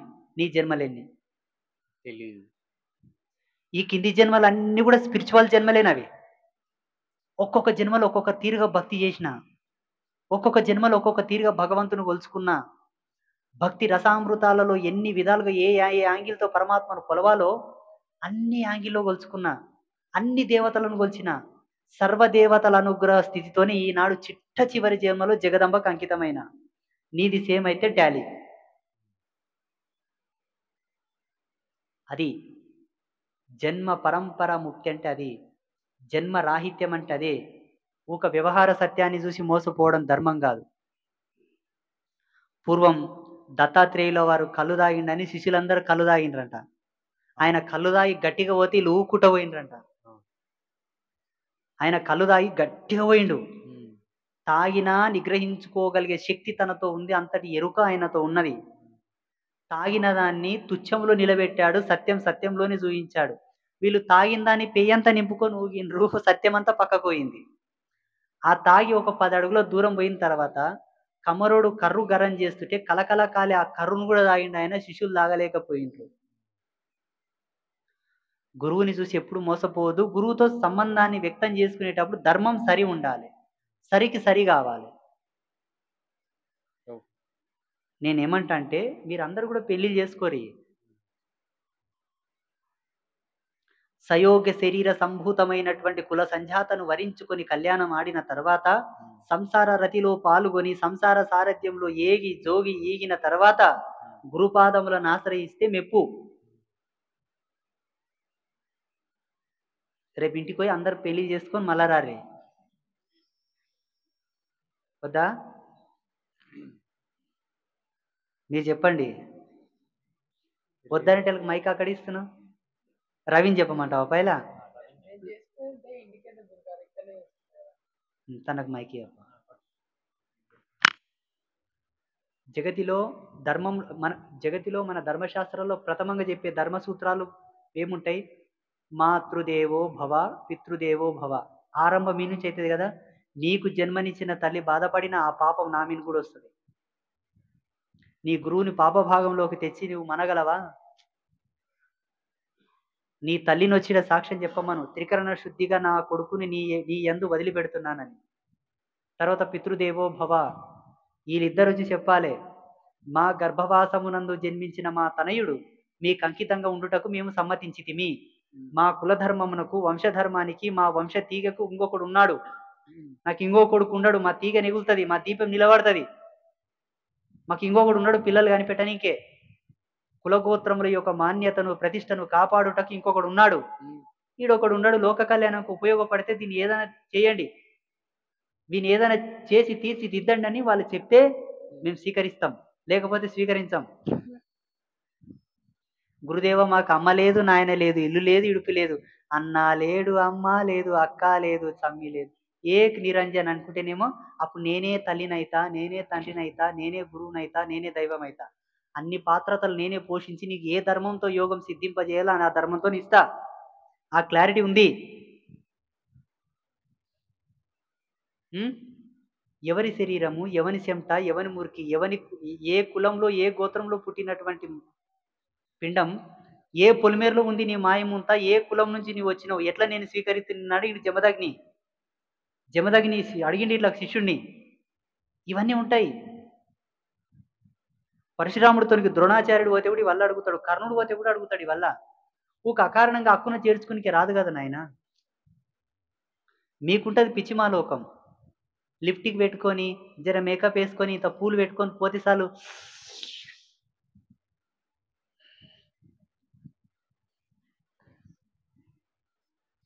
మీకుంటది. అది శరీరంలో ఏముంది, రోగం ఎయిడ్స్ ఉందా, హెచ్ఐవి ఉందా, ఏముంది, క్యాన్సర్ ఉందా, టీబీ ఉందా కూడా తెలియదు.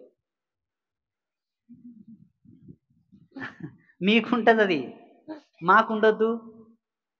ప్రదీప్ మంచిగా సేవ చేస్తున్నాడు, ప్రదీప్ భక్తులను బాగా కంట్రోల్ చేస్తున్నాడు, క్రాంతి టోకెన్లు బాగా రాసిస్తున్నాడు, రవి గుళ్ళే ఉండి భక్తులను బాగా మెయింటెనెన్స్ చేస్తున్నాడు. ఆహాహా, నా శిష్యుడు అవుతాడని నేను హక్కున చేర్చుకునేంత దౌర్భాగ్యుని గాను నేను. మీకు క్లారిటీ లేదని మొన్న కూడా అన్నా నేను. మీరు ఎందుకు వచ్చిండ్రో మీకు క్లారిటీ లేదన్నా నేను అన్నానా? అది మీకు క్లారిటీ ఉండాలి, అప్పుడు నాకు క్లారిటీ వస్తుంది. అది నేను అన్ని ధర్మాలు తెలిసి మాట్లాడుతున్నా, దయచేసి తప్పు అర్థం చేసుకోవద్దు. ఈనాడు ఊడిగం చేసే శిష్యులు ఉంటే సేవ చేపించుకునే గురువులకు తక్కలేదు సమాజంలో. ఉండరా? మాస్తున్నారు, బోల్డ్ ఎంతమంది ఉన్నారు. మాకు ఆ దౌర్భాగ్యం అవసరం లేదు, మాకు సేవలతోనో పని లేదు, ఎట్టి చాకిరితోనో అవసరం లేదు. మీరు సత్యమై వ్యక్తమై సనాతన ధర్మాన్ని కాపాడి సమాజానికి ఉపయోగపడి ఊపిరిడూరి. ఇప్పుడు మీరు వాస్తవంగా మంచి ఉంటే నేను మంచి నిష్ణాతుడైనటువంటి అంగ సాముద్రిక శాస్త్రం ఒకరికి నేర్పుతా, వాస్తు శాస్త్రం ఒకరికి నేర్పుతా, జ్యోతిష్యం ఒకరికి నేర్పుతా. ఒక్కొక్క శాస్త్రం మీద ఒకరిని మంచిగా నిష్ణాతులను చేసి నిలబెట్టాలని నాకు కోరిక ఉంది. కానీ ఫ్యామిలీస్ వచ్చి కేసు పెడితే ఏం చేస్తాను భయం కూడా ఉంది. మళ్ళీ ఈషా ఫౌండేషన్ మీద ఇప్పుడు ఎన్నో కేసులు ఉన్నాయి నాయన. సద్గురు ఎవరిని కూడా పెళ్లి చేసుకోకుండా సన్నాసులు గారని చెప్పడు. వీళ్ళందరూ ఆ స్పిరిచువాలిటీ ట్రాన్స్లో పడిపోయి అదే సత్యం అనుకొని, ఆ సుఖమే శాశ్వతం అనుకొని, ఆ స్పిరిచువాలిటీ మోడ్ లోపల ఒక వైన్ తాగినోడు ఎట్లయితే ఇదైపోతాడో అట్లా అయిపోతాడు. అది సత్యం కాదు, తప్పు.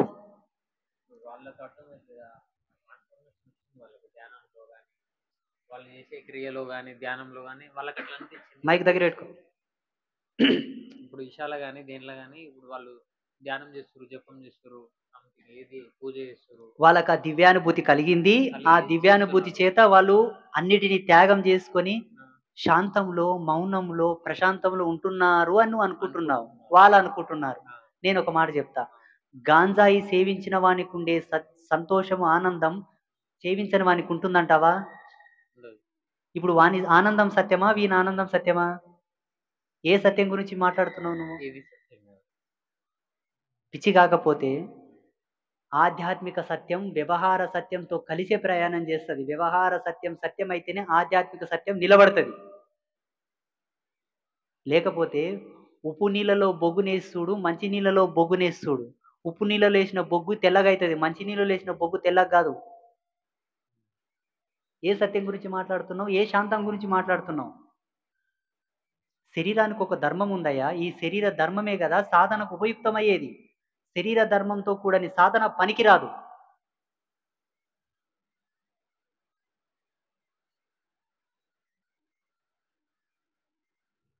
నువ్వు అన్నది వాస్తవమే. ఇప్పుడు మొన్న ఒక ఆయన వచ్చిండు, ఒక అబ్బాయి 32 ఇయర్స్ ఏజ్, మంచి చదువు,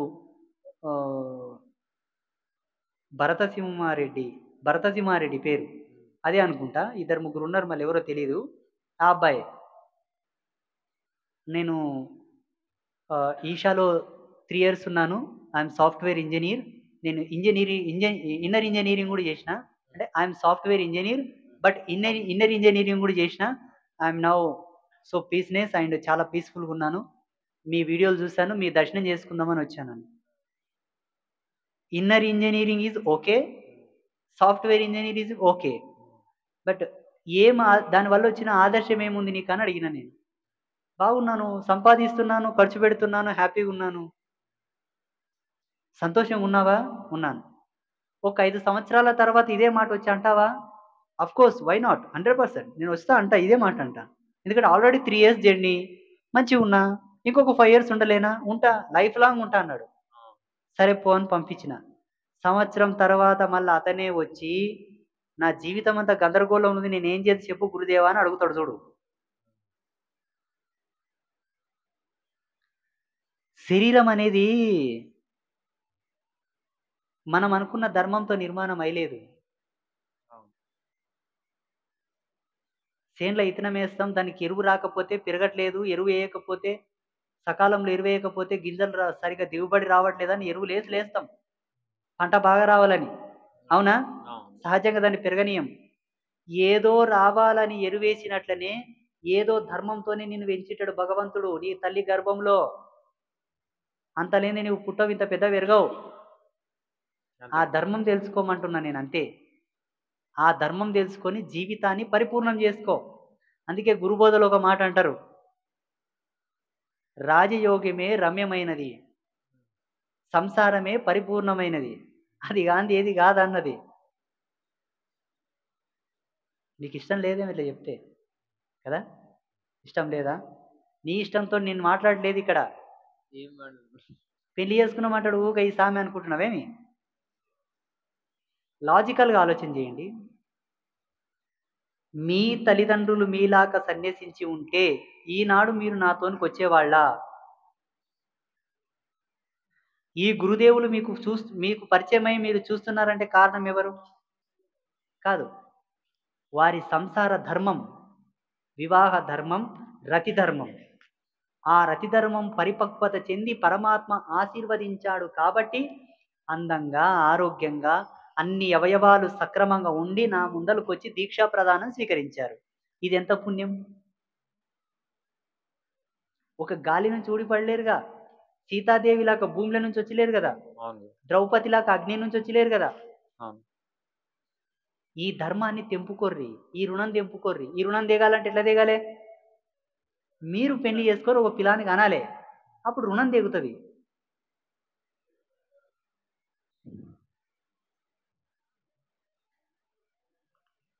అంత తిప్పుకొచ్చి మా జీవితాల కేసులు పెట్టే స్వామి అనుకుంటారా?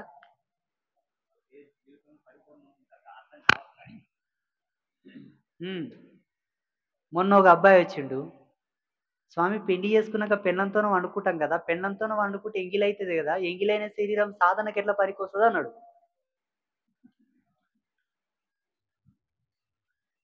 సహధర్మచారితో సంభోగించిన పురుషుడు పుణ్యపురుషుడు, అది ఎంగిలికి సంబంధం కాదు. సహధర్మచారిని కాదని అన్యకాంతలతో సంభోగించిన ఎడల అప్పుడు దేహం ఎంగిలైనట్టు, దేనికి పనికిరాదు. నీ ఉద్ధరణకు పనికి వస్తుంది కానీ అన్యమైన ధర్మములకు యోగ్యం కాదు. అది నీవు ఉద్ధరింపబడవచ్చు, నీవు పూర్ణుడవు కావచ్చు. ఎందుకనగా యోగి వేమనార్యులు కూడా యో వేమన తెలుసా యోగ ఎవరు?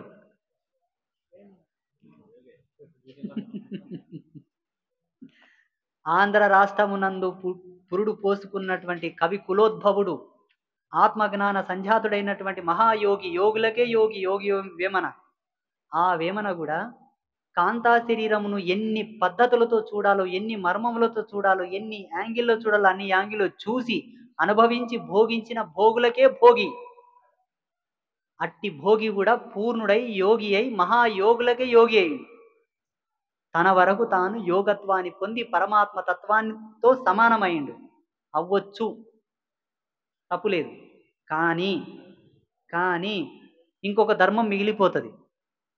ఆ ధర్మం కోసమన్నా మళ్ళీ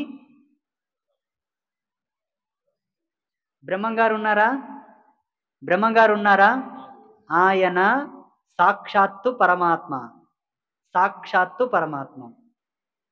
ఏ ధర్మం కూడా ఖాళీ లేదు ఆయన. ఏ ఒక్క ధర్మం. యోగంలో పరిపూర్ణుడయ్యాడు, తత్వంలో పరిపూర్ణుడయ్యాడు, జ్ఞానంలో పరిపూర్ణుడయ్యాడు, వేదాంత సత్యంలో పరిపూర్ణుడయ్యాడు, అన్ని విద్యల్లో పరిపూర్ణుడయ్యాడు, సంసారంలో కూడా పరిపూర్ణుడయ్యాడు. ఫుల్ఫిల్. బ్రహ్మం సత్యం శివం సర్వం పరిపూర్ణం.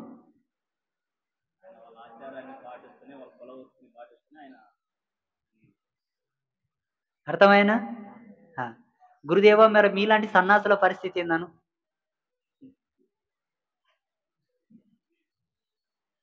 సన్నాసులనేవు మళ్ళా సన్యాసి అను ఏం కాదు. గురుదేవ, మీలాంటి సన్యాసుల పరిస్థితి ఏంటి? గురుదేవ, సన్యాసుల పరిస్థితి ఏంటి? సన్యాసుల క్లారిటీ ఉంది. వాళ్ళ యోగ మూలాలని, వాళ్ళ తపశక్తిని అనుసరించి వాళ్ళను ఒక పద్ధతి లోపల ముక్తి మోక్షాలు పొందుతారు. వాళ్ళతో మీకు సరితూగడానికి ధర్మం లేదు, అర్హత లేదు, మాట లేదు, ఏది లేదు. మీరు మీలాగా పరిపూర్ణులు కావాలి అంతే. ఈ ప్రశ్న భక్తులది, నీది కాదు. అందుకే అడగమంటున్నా. వాళ్ళ క్వశ్చన్ వస్తుంది. అవునవును. వీడియో చూసిన తర్వాత కాన్సన్ట్రేషన్గా ఎవరైనా వీడియో చూస్తే వాళ్ళకి ఆటోమేటిక్ క్వశ్చన్లు రైజ్ అవుతాయి. ఊక ఆడకాడ దృష్టిలోకి రావు క్వశ్చన్లు. పాలలో నీళ్లు కలిపిన తర్వాత తాగవలసిన జీవరాశులు పాల నీళ్ళను కలిపి తాగుతాయి. రాజహంస అట్లా తాగదు. నీవెన్ని నీళ్ళనన్నా కలుపు, చుక్కెడు పాలున్న పాలను దాత నీళ్ళని పెడుతుంది కానీ నీళ్ళు తాగదు. జ్ఞాని అటువంటి వాడే. తత్వంలో తత్వము చూడగలడు, జ్ఞానంలో పరిపూర్ణమైన జ్ఞానం చూడగలడు, వాడే జ్ఞాని. ఇప్పుడు మన వీడియోలు చూసే వాళ్ళలో చాలా మంది మేధావులు ఉన్నారు. మేధావులకు క్వశ్చన్లు వస్తాయి. ఆ క్వశ్చన్లు పనికిరాని క్వశ్చన్లు వస్తాయి, పనికొచ్చే క్వశ్చన్లు రావు. అర్థమైనా? ఓకే.